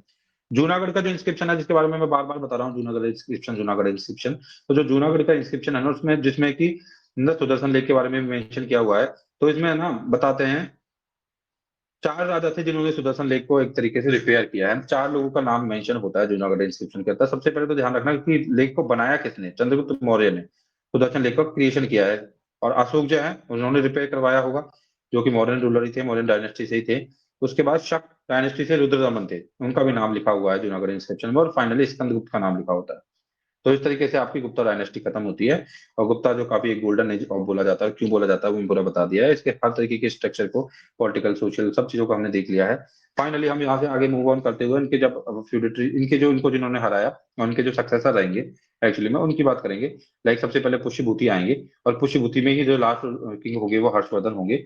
मतलब पुष्यभूति में ही किंग होंगे वो हर्षवर्धन होंगे। तो हम देख लेते हैं। तो एक्चुअली में गुप्ता का एक्सटेंशन जो था नॉर्दर्न इंडिया में तो पूरा था ही, लाइक यहाँ तक अफगानिस्तान तक आप चले जाओ, पूरा बंगाल वगैरह सबको ले लो। और साउदर्न इंडिया में भी थोड़ा थोड़ा इनका एक्सटेंशन था। और साउदर्न इंडिया का जो इन्होंने कॉन्क्वेस्ट किया था उसके अंदर इन्होंने ज्यादातर ये कोशिश नहीं की थी कि मिलिट्री कॉन्क्वेस्ट किया जाए।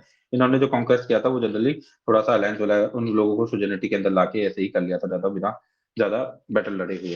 ठीक है, अब हम देखते हैं पुष्यभूति जो थे वो गुप्ता के फ्यूजिटरीज थे। ठीक है, अब क्या होगा, डिक्लाइन जब गुप्ता पीरियड का हो जाएगा तो स्प्लिट हो जाएगा।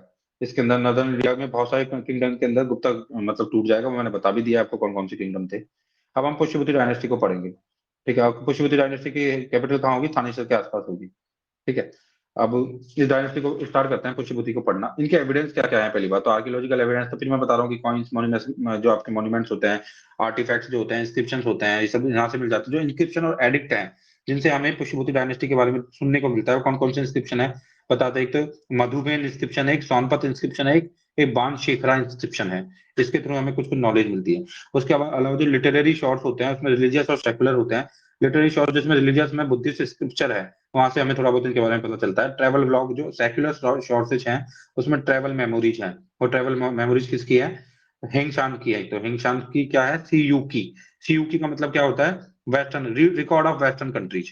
तो हिंग शान जो है उनकी जो सीयू की है, सीयू की जो है उसका मतलब होता है, सीयू की का मतलब record of the western countries. उसके अंदर मिलता है, इनके बारे में कुछ कुछ बताते हैं। उसके अलावा सेक्युलर जो दूसरा लिटरेरी शोर्स है उसमें जो प्लेस ड्रामा पोइट में लाइक बाण भट्टा जो है उनका हर्षचरिता।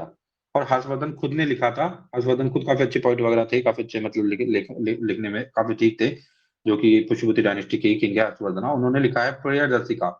प्रियदर्शिका हर्षवर्धन ने लिखा है। नागा नागा नंदा इन्होंने लिखा है, रत्नावली हर्षवर्धन ने लिखा है। तो देखो कितने सारे क्वेश्चन एक साथ सॉल्व हो जाते हैं कि भाई कौन कौन सी चीजें उन्होंने लिखी हैं। तो 3 चीजें लिखी हैं, प्रियदर्शिका, नागानंदा और रत्नावली। तो इसके थ्रू भी इनके बारे में जानने को मिलता है। अब हम देखते हैं इनकी जीनोलॉजी। तो इनकी जीनोलॉजी तो ऐसे ही स्टार्ट होती है कि सबसे पहले तो पुष्यभूति आएंगे, तो पुष्यभूति के नाम पे पुष्यभूति डायनेस्टी का नाम पड़ेगा। फिर आपके आएंगे प्रभाकर वर्धन। प्रभाकर वर्धन अगले रूलर होंगे, फिर राज्यवर्धन होंगे, फिर हर्षवर्धन हो जाएंगे।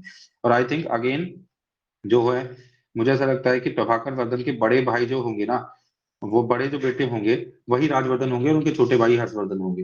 ये कुछ कुछ वैसा ही है जैसे कि उस टाइम पे रामगुप्त और कुमारगुप्त थे ना, और कुमारगुप्त और रामगुप्त थे एक्चुअल में वैसा वैसा ही कुछ कुछ है। सॉरी, कुमारगुप्त के बेटे रामगुप्त और चंद्रगुप्त सेकंड, ऐसा ही था ना कुछ, वैसा वैसा ही कुछ है। एक मिनट उनको देखने दो उसको।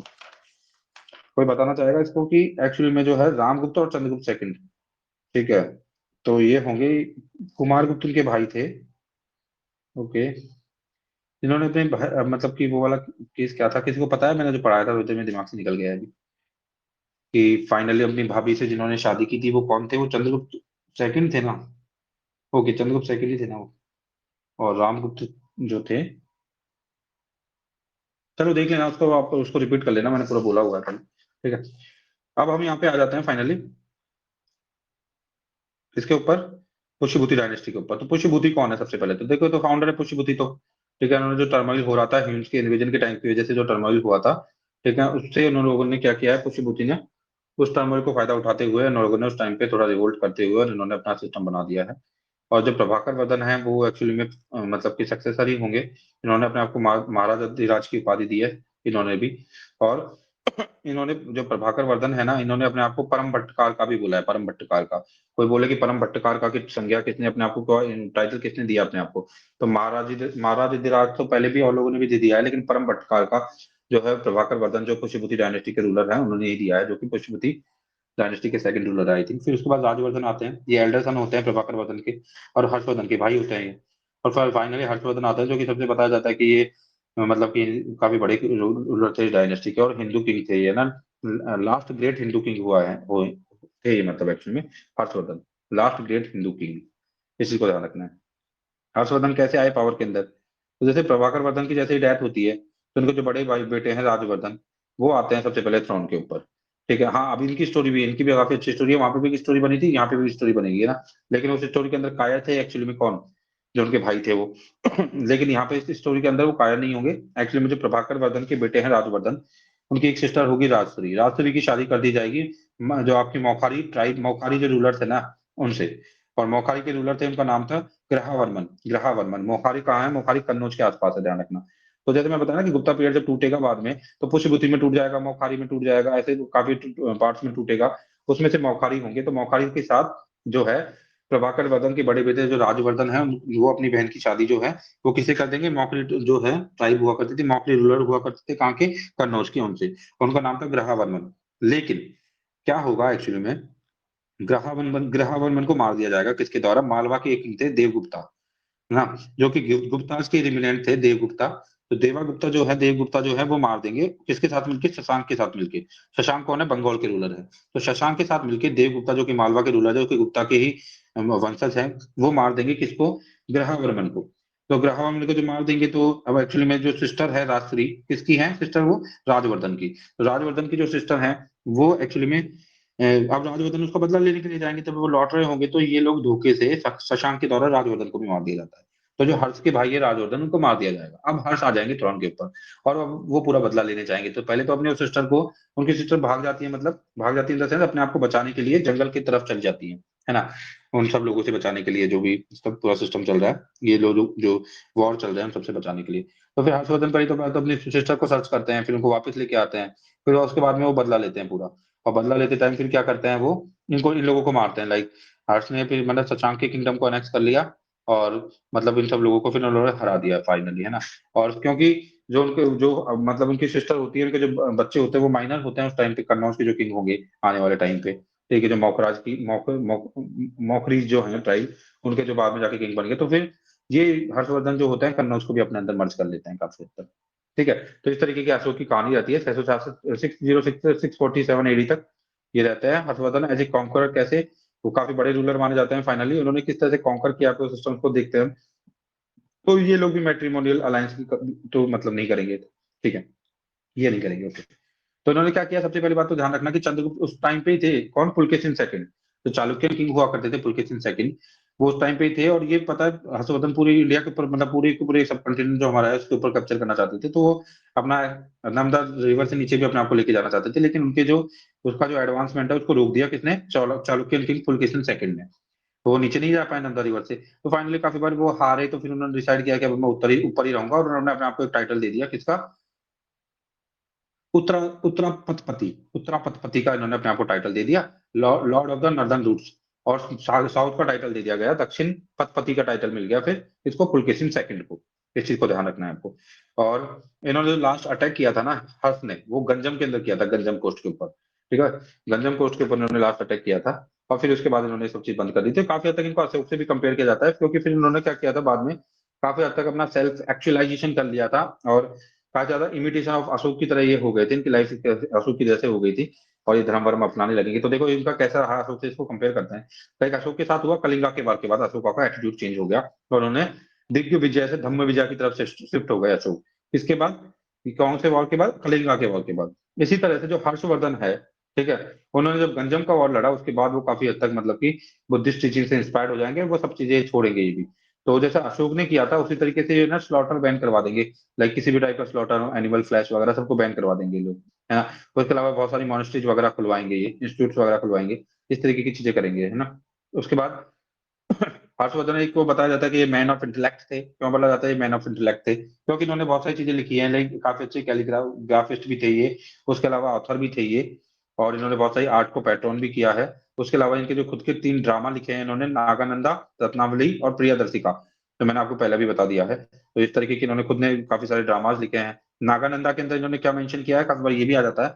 तो नागानंदा जो इनका ड्रामा है, इनकी जो प्ले है, उसके अंदर इन्होंने बताया है कुल मिला के कि नागाज के लिए अपना सेल्फ सैक्रिफाइस कर दिया था किसने, एक नाम लिया है इन्होंने, जिमुतवाहना। जिमुतवाहना ने अपना सेक्रीफाइस नागाज के लिए कर दिया था। इस तरह से रत्नावली में इन्होंने क्या बताया, रत्नावली के अंदर इन्होंने नरेट किया है, एक्चुअली में एक किंग है उदयन, और उदयन का मतलब होली के सेलिब्रेशन से रिलेटेड है रत्नावली। और मतलब कि कुछ उदयन के बारे में, जो किंग उदयन है उनका प्रिंस रत्नावली के साथ जो स्टोरी है ना उसको बताया, और प्रियदर्शिका के अंदर अंदर इन्होंने लव अफेयर बताया उदयन का प्रियदर्शिका के साथ। तो रत्नावली में तो रत्नावली की जो प्रिंसेस है उनके साथ बताया, और फिर प्रियदर्शिका में इन्होंने किंग उदयन का प्रियदर्शिका के साथ लव अफेयर बताया है। ओके, तो ये इनकी खुद की, तो इस वजह से मैन ऑफ इंटेलेक्ट भी उनको बोला जाता है। ठीक है, तो ये सब कुछ था। इन्होंने असेंबली भी करवाई है, एक तो कन्नौज असेंबली करवाई है, एक प्रयाग असेंबली करवाई है। तो हर्ष ने कन्नौज जो असेंबली बुलवाई है उसके अंदर जो हेंगशांग थे ना उनको काफी हद तक ऑनर किया है, मतलब उनको काफी सम्मान दिया है। उनके सम्मान में ये एक तरीके से कन्नौज असेंबली उन्होंने रखवाई थी। ठीक है, और जो प्रयाग असेंबली थी उन्होंने काफी सारा इसके अंदर दान किया था, प्रयाग असेंबली के अंदर, है ना। और डोनेट पूरे ओपन हार्ट से इन्होंने दान किया था उस टाइम। ठीक है, और हर्ष का जो जो इंक्लिनेशन था वो सब तरफ था, बुद्धिज्म की तरफ भी था। ठीक है, जैनिज्म भी था, हिंदुज्म, मतलब सबको इन्होंने फ्राइज करवाया, लेकिन फाइनली इन्होंने खुद ने कौन सा रिलीजन अपनाया है वो भी हमें देखेंगे अभी। ठीक है, अब इनके टाइम पे हिंगचांग रहे हैं, जैसे फायान उनके टाइम पे थे तो फायान गुप्ता के टाइम में आए हैं, इसको ध्यान रखना है। और पुष्यभूति के टाइम पे हिंगचांग आए हैं, तो एक ही इंसान आया है उस टाइम पे, इसको आपको याद रखना है। फायान है ना गुप्ता के टाइम पे, वो मैं गलती से गलत बोल गया पिछली बार, मैं हिंगचांग को भी इंक्लूड करा था, बल्कि हिंगचांग पुष्यभूति जो डायनेस्टी चल रही है हर्षवर्धन के टाइम पे आए हैं। तो चाइनीज ट्रेवलर थे ये भी। और ये क्यों आए थे, तो ये आए थे कि कुछ इनकम्प्लीट और मिस इंटरप्रिटेड इन्फॉर्मेशन दी गई थी लाइक फायान के द्वारा, उसको थोड़ा सा एक तो रेक्टिफाई करने के लिए आए थे। फिर इन्होंने अपने सी यू की लिखी है, इन्होंने सी यू की मतलब जर्नी टू वेस्ट, किसने, हिंगचांग ने। और उन्होंने उसके अंदर मतलब कि लिखा है इंडिया के लिए जो लिखा है ना, हिंदू लिखा है, हिंदू, YNDU, बोला कि चाइना वालों को हिंदू बोलना चाहिए इंडिया को, है ना। तो फिर बाद में काफी बार अभी भी लोग हिंदू हिंदू बोलते हैं इंडिया को, है ना, चाइना के अंदर। ठीक है, YINDU। ठीक है, और उनके ऑब्जर्वेशन क्या रहे, एक्चुअल में हिंगचांग के ऑब्जर्वेशन क्या रहे, और किस तरह से मतलब हर्षा एडमिनिस्ट्रेशन के हिंगचांग के ऑब्जर्वेशन क्या थे, क्या क्या ऑब्जर्व किया उन्होंने, है ना। तो इन्होंने बताया कि यहाँ पे टैक्सेशन था 1/6 of the produce, land grants वगैरह फैशन के अंदर थे, वॉक के अंदर थे, मतलब फैशन के अंदर थे। ठीक है, उसके अलावा बताते हैं कि हर्षा के जो है ना चाइना के टैंग किंग थे, टैंग किंग, उनके साथ भी कुछ रिलेशन थे। और हर्षा के बारे में उनको बताया जाता है कि काफी जस्ट एंड पंक्चुअल टाइप के ड्यूटी वगैरह सिस्टम था। उसके अलावा रॉबरी वगैरह जो थी ना, वो बताते हैं कि हुआ करती थी। ठीक है, हिंगचान ने बताया कि रॉबरी की इंसिडेंट्स वगैरह थी। ठीक है, ऐसा बताया है। एक्चुअली में देखना एक चीज को ध्यान रखना कि गुप्ता के बारे में बता रहे हैं जनरली, है ना, हर्षा के एडमिनिस्ट्रेशन के बारे में तो बताया ही है, गुप्ता के बारे में बता रहे हैं थोड़ा थोड़ा सा। तो वैसे जनरली हर्षा के बारे में ही बता रहे हैं, तो आपको ये ध्यान रखना है थोड़ा सा कि काफी की चीजें जो हिंगचांग बता के गए थे, फायान फायान जो बता के गए थे उसके बारे में भी दोबारा से लाइमलाइट डालते हैं ना, तो कल डालते हैं उन चीजों के ऊपर भी। तो बस इतना ही है, थोड़ा इतना याद रखो, को ज्यादा याद रखने की जरूरत नहीं है। ठीक है।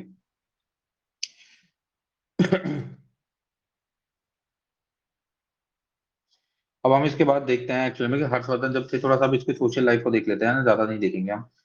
तो वही था, हर्षवर्धन जब थे, बाणभट्ट उसी के टाइम पे, बाणभट्ट और हिंग ने जो मेंशन किया ना social life structure of Harsha time पे, उसने बरियल के बारे में बताया कि बरियल प्रैक्टिस वगैरह हुआ करती थी उस टाइम पे। एक्चुअली में क्रीमेंटेशन भी होता था भाई, डेड बॉडी को डिस्पोज करने के क्या तरीके थे, क्रीमेशन भी होता था, वाटर बरियल भी होता था, एक्सपोजर इन द वुड्स भी होता था, एक्सपोजर इन द वुड्स वगैरह है ना। तो क्रीमेशन भी था, वाटर बरियल भी था, एक्सपोजर इन वुड्स वगैरह सब कुछ था मतलब। उसके अलावा उस टाइम पे है ना, रीमैरिज ऑफ विडोज है ना जो परमिटेड नहीं थी, थोड़ा फीमेल की कंडीशन देख लेते हैं, तो रीमैरिज ऑफ विडो पॉसिबल नहीं थी उस टाइम पे। हायर कास्ट के अंदर तो बिल्कुल भी पॉसिबल नहीं थी, मतलब नहीं हुआ करती थी। और डावरी वगैरह सिस्टम स्टार्ट हो गया था, सती का सिस्टम भी प्रेवलेंट था हस्ता के टाइम पे। ठीक है, जो पोजीशन फीमेल थी वो तो अच्छी नहीं थी। और स्वयंवरा वाले कल्चर जैसे लाइक गुप्ता के टाइम पे हुआ था वो हट चुकी थी। तो इसके बाद है ना सब कास्ट का सिस्टम भी चालू हुआ था इनके टाइम पे, सब कास्ट हुआ करती थी। ठीक है। और शूद्र जो है वो एग्रीकल्चर प्रैक्टिस करते थे, मतलब शूद्र की कंडीशन ठीक थी। लैंड ग्रांट्स जो है ब्राह्मण्स को अभी भी दिए जाते थे। और फोर फोल्ड सोसाइटी थी, लाइक वैसे ही ब्राह्मण क्षत्रिय वैश्य शूद्रा, ये काफी प्रोमिनेंट थी है ना। उसके अलावा क्या देखा है इन्होंने, चंद्राल्स की जो पोजीशन और खराब हो जाती है ना। फोर्स लेबर है, और फोर्स लेबर को क्या बोलते हैं, विष्टी। विष्टी का भी वर्ड आ जाता है कि क्या है, तो फोर्स लेबर हुआ करता था विष्टी, और जो कि था लेकिन काफी रेयर था, इस चीज को ध्यान रखना है आपको। रॉबरी की इंसिडेंस देखने को मिल जाती है आपकी पनिशमेंट के तौर पे। सीवियर पनिशमेंट में जो म्यूटिलेशन होता था बॉडी पार्ट्स का, और कैपिटल पनिशमेंट जो थी मौर्यन एम्पायर में, वो वापस आ जाती है यहाँ पे दोबारा। आपने देखा था ना कि गुप्ता के टाइम पे कैपिटल पनिशमेंट को हटा दिया गया था, कैपिटल पनिशमेंट नहीं थी गुप्ता के टाइम पे, लेकिन म्यूटिलेशन ऑफ द, मतलब कि म्यूटिलेशन होना बॉडी पार्ट्स का और कैपिटल पनिशमेंट वापस आ जाती है, लाइक मौर्यन एम्पायर की तरह ही यहाँ पे फिर से वापस लौट के आ जाती है। ठीक है। अब देख लेते हैं थोड़ी सी इकोनॉमिक कंडीशन। देखो कैवलरी वगैरह, एलिफेंट्स वगैरह, इन्फेंट्री वगैरह, चैट्स वगैरह काफी थे। बताते हैं कि मिलिट्री जो थी हर्षा की, वो एक्चुअली में मौर्यन मिलिट्री से भी ज्यादा थी। ठीक है। बताते हैं कि कई लाइक 1 लाख के आसपास आपकी कैवलरी हुआ करती थी। उसके अलावा 60,000 आपके पास एलिफेंट थे इनके पास। और बताते हैं कि इनकी जो आर्मी थी वो मौर्यन आर्मी से भी बड़ी थी। उसके अलावा जो इकोनॉमी थी, देखो इकोनॉमिक कंडीशन ध्यान रखना थोड़ी डाउन हुई थी हर्षा के टाइम पे। ट्रेड कम हो गया था, ट्रेड सेंटर्स कम हो गए थे, मर्चेंट्स गिल्ड्स की एक्टिविटीज कम हो गई थी, हैंडीक्राफ्ट इंडस्ट्री भी खराब हुई थी, सबसिस्टेंस इकोनॉमी रह गई थी केवल। तो इकोनॉमी डाउन हुई थी, इस चीज को आपको ध्यान रखना है। मिलिट्री ज्यादा फ्लरिश हुई थी, मतलब नंबर ऑफ मिलिट्री मैन वगैरह सब ज्यादा थे मॉडर्न से, लेकिन economy as compare to Gupta की डाउन हुई थी। उसके अलावा हम लिटरेचर के अंदर कंट्रीब्यूशन देखते हैं, तो बाण भट्ट जो थे, एक्चुअली में जो बाण भट्ट थे उन्होंने हर्षचरित्र लिखी है और कादम्बरी लिखी है, इसी टाइम की है। तो हर्षचरिता और कादम्बरी बाण भट्ट के द्वारा जो लिखी गई है वो इस टाइम का लिटरेरी कॉन्ट्रीब्यूशन है। और हर्षवर्धन का खुद का कॉन्ट्रीब्यूशन जो कि रत्नावली, प्रियदर्शिका और नागानंदा, नागानंदा के तौर पे है। हेमचांद जो आए उन्होंने सिजु की लिखी है। ठीक है। हेमचांद ने नंदा यूनिवर्सिटी को, नालंदा यूनिवर्सिटी को भी विजिट किया है। ठीक है। और वहां पे एज ए स्टूडेंट भी रहे हैं वो, and remained as a student. तो हेंग शांग जो है नालंदा यूनिवर्सिटी के अंदर एज ए स्टूडेंट भी रहे हैं। उसके अलावा लाइक मतंगा दिवाकर है ना, और एक है भर्तहरि, ये कुछ पॉइंट फिलोसोफर और ग्रामीनियन है उस टाइम के। इस टाइम पे तो कभी आ जाता है मतंगा दिवाकर किस टाइम पे थे, तो वो पशुपति डायनेस्टी के टाइम पे, हर्ष के टाइम पे थे। ठीक है, पशुपति डायनेस्टी के टाइम पे। इनका क्या कंट्रीब्यूशन रहा है आर्ट एंड आर्किटेक्चर के अंदर, हर्षा पीरियड के अंदर बहुत ही कम कंट्रीब्यूशन रहा है आर्ट एंड आर्किटेक्चर के अंदर। तो पहली बात तो आपको देख ही लो कि मतलब कि हर्षा के टाइम पे ही नालंदा जो यूनिवर्सिटी थी, ठीक है, वो टाइम पे नालंदा यूनिवर्सिटी के अंदर और भी स्टोरीज बनाई गई है, कुछ ऐसा बताया गया है ना। उसके अलावा एक 8 फीट का हाइट का एक स्टेचू बना है बुद्धा का, वो कॉपर का बना हुआ है, ये इसी टाइम पे बना है ना। एक इसके अलावा एक है ना लक्ष्मणा एट सिरपुर। ठीक है। लक्ष्मणा एट सिरपुर, लक्ष्मणा टेम्पल बना है, लक्ष्मण का टेम्पल बना है श्रीपुर के आसपास। तो ये इनका बस एक है, तो ज्यादा बहुत ज्यादा कंट्रीब्यूशन नहीं है आर्किटेक्चर के अंदर, इसको आपको ध्यान रखना है। मतलब सोचे बुद्धि डायनेस्टी का आर्किटेक्चर के अंदर ज्यादा कंट्रीब्यूशन नहीं है, इस चीज को आपको याद रखना है। अब हम थोड़ा सा ना नंदा यूनिवर्सिटी, नालंदा जो यूनिवर्सिटी है ना, देखो नालंदा यूनिवर्सिटी इस टाइम की है, तक्षशिला है जो पुरानी थी, तक्षशिला आपको पता है किस एरिया के अंदर है, वही अफगानिस्तान वाला एरिया वगैरह, वो नालंदा आपकी यहाँ पे आ जाएगी। ठीक है। तो ये जो यूनिवर्सिटी है विक्रमशिला, नालंदा, ठीक है, इनके बारे में भी हम थोड़ा देखेंगे। तो नालंदा को देख लेते हैं हम पहली बार। तो नालंदा वर्ड का मतलब होता है गिवर ऑफ नॉलेज। ठीक है। तो ये नालंदा को देखो फाउंड किसने किया है, फाउंडेड बाई कुमार गुप्त फर्स्ट, गुप्ता रूलर जो कुमार गुप्त फर्स्ट थे, उन्होंने एक्चुअली में फाउंड किया है नालंदा यूनिवर्सिटी को। नालंदा यूनिवर्सिटी को फाउंड किया है गुप्ता रूलर ने, कुमार गुप्त ने। और इनको पैटर्नोज दिया है सक्सेसर किंग जो थे, और हर्षा ने दिया है बाद में। ठीक है। और इस जो यूनिवर्सिटी के अंदर जो प्रोफेसर होते थे उनको पंडित बोलते थे। और इसके जो कुछ प्रोफेसर रहे हैं ना, कभी आ जाता है कि भाई दिंग नागा, दिंग नागा, DINGNAG है, दिंग नागा, धर्मपाला। फिर उसके बाद है ना आ जाता है नाम लाइक सिलाब अधरा, सिलाब अधरा, मतलब कुछ ऐसे ऐसे नाम आ जाते हैं। तो आपको ध्यान रखना है कि प्रोफेसर हुआ करते थे है ना। प्रोफेसर थे ये एक्चुअली में किस टाइम पे, नालंदा यूनिवर्सिटी के अंदर। और बताते हैं कि इसकी कैपेसिटी थी 3,000 स्टूडेंट्स तक को रख सकती थी नालंदा यूनिवर्सिटी है ना। ये चीज को ध्यान रखना। और इसमें वर्ल्ड वाइड स्कॉलर्स आया करते थे सब जगह से, ठीक है। इसके अलावा इसमें क्या होता था, एजुकेशन फ्री थी लेकिन एंट्रेंस एग्जामिनेशन होता था इसमें एंट्री करने के लिए, तो टफ था, ऐसा है ना, ध्यान रखना, आजकल जैसे होता है वैसे ही, ऐसे नहीं था कोई भी चला गया, एंट्रेंस एग्जाम भी होता था। उसके अलावा इसमें जो रेवेन्यू कहाँ से आता था इसको चलाने के लिए, मेंटेन करने के लिए, तो बोलते थे 100 से 200 गांव थे, वहां से जो रेवेन्यू आता था उससे मतलब इसको चलाया जाता था। और इसके अंदर क्या क्या पढ़ाया जाता था, like logic, grammar, astronomy, medicine science, Veda, है ना, ये सब चीजें इसके अंदर पढ़ाई जाती थी। और इसमें क्या होता था, apart from the lecture, discussion वगैरह भी यहाँ पे हुआ करता था, देखो उस टाइम पे भी डिस्कशन हुआ था, होता था, क्या बात है ना। तो उस टाइम पे apart from the lecture discussion played an important part. Now medium of instruction Sanskrit थी उस टाइम पे, आपको ध्यान रखना है, ठीक है, तो इस चीज को ध्यान रखना है। और इसके अलावा और भी उस टाइम पे यूनिवर्सिटी थी, लाइक एक यूनिवर्सिटी थी Hinayana university of Vallabhi. Vallabhi present day Gujarat के अंदर है, ध्यान रखना। और हीनयान यूनिवर्सिटी वल्लभी के अंदर थी, और Mahayana university of Nalanda were famous education institute of ancient India. तो महायान यूनिवर्सिटी ऑफ नालंदा और हीनयान यूनिवर्सिटी ऑफ वल्लभी, ये भी काफी फेमस थे। तो ये आपका हो गया है खत्म फाइनली का, ये खत्म आपके फाइनली हो गए हैं। कौन, ये आपके हो चुके हैं पुष्यभूतिज। तो उसके बाद है ना, पुष्यभूति जो आप जब क्या खत्म हो चुके हैं आपके, इसके बाद हम देखेंगे, अब खत्म हो गया मतलब पूरा आपका एंशिएंट हिस्ट्री खत्म हो चुकी है नॉर्दर्न इंडिया की। केवल 10 मिनट का लेक्चर और है, only and only for 10 minute. उसके अंदर हम संगम एज को देख लेंगे, और फिर हमारी एंशिएंट हिस्ट्री पूरी तरह से खत्म हो जाएगी। ये लास्ट हमारा फेज है, ठीक है। अब हम संगम एज को देखेंगे। तो मतलब हमने पूरा नॉर्दर्न इंडिया की एंशिएंट हिस्ट्री देखो, हर्षवर्धन से हम आ चुके हैं, मतलब 7th सेंचुरी तक हम आ चुके हैं, मतलब हमने हॉलिस्टिकली पूरी एंशिएंट इंडिया को खत्म कर लिया है, पहले से एज से स्टार्ट करते हुए स्टोन एज को पूरा, मेटल एज पे आते हुए, फिर मतलब कि वैदिक एज वगैरह को सबको देखते हुए, फाइनली गुप्ता को देखते हुए, मौर्य को, महाजनपद को देखते हुए, मौर्यन को देखते हुए, फिर उसमें आगे एक्सटेंड करते हुए, बाद में हमने फिर है जो मौर्यन के बाद में जो भी लोग आए उनको भी देख लिया, फिर जितना भी बाहर का इन्वेजन हुआ उनको भी हमने देख लिया, फिर हम उसके बाद हम गुप्ताज पे आ गए, गुप्ताज के बाद हम पुष्यभूति वगैरह पे आ गए, एंड फाइनली नॉर्दर्न इंडिया की हमारी पूरी की पूरी हर्षवर्धन के साथ लास्ट हिंदू रूलर थे Harshvardhan, last Hindu great ruler, है ना। उसके बाद हमने मतलब एक्चुअली में कंप्लीट कर लिया है।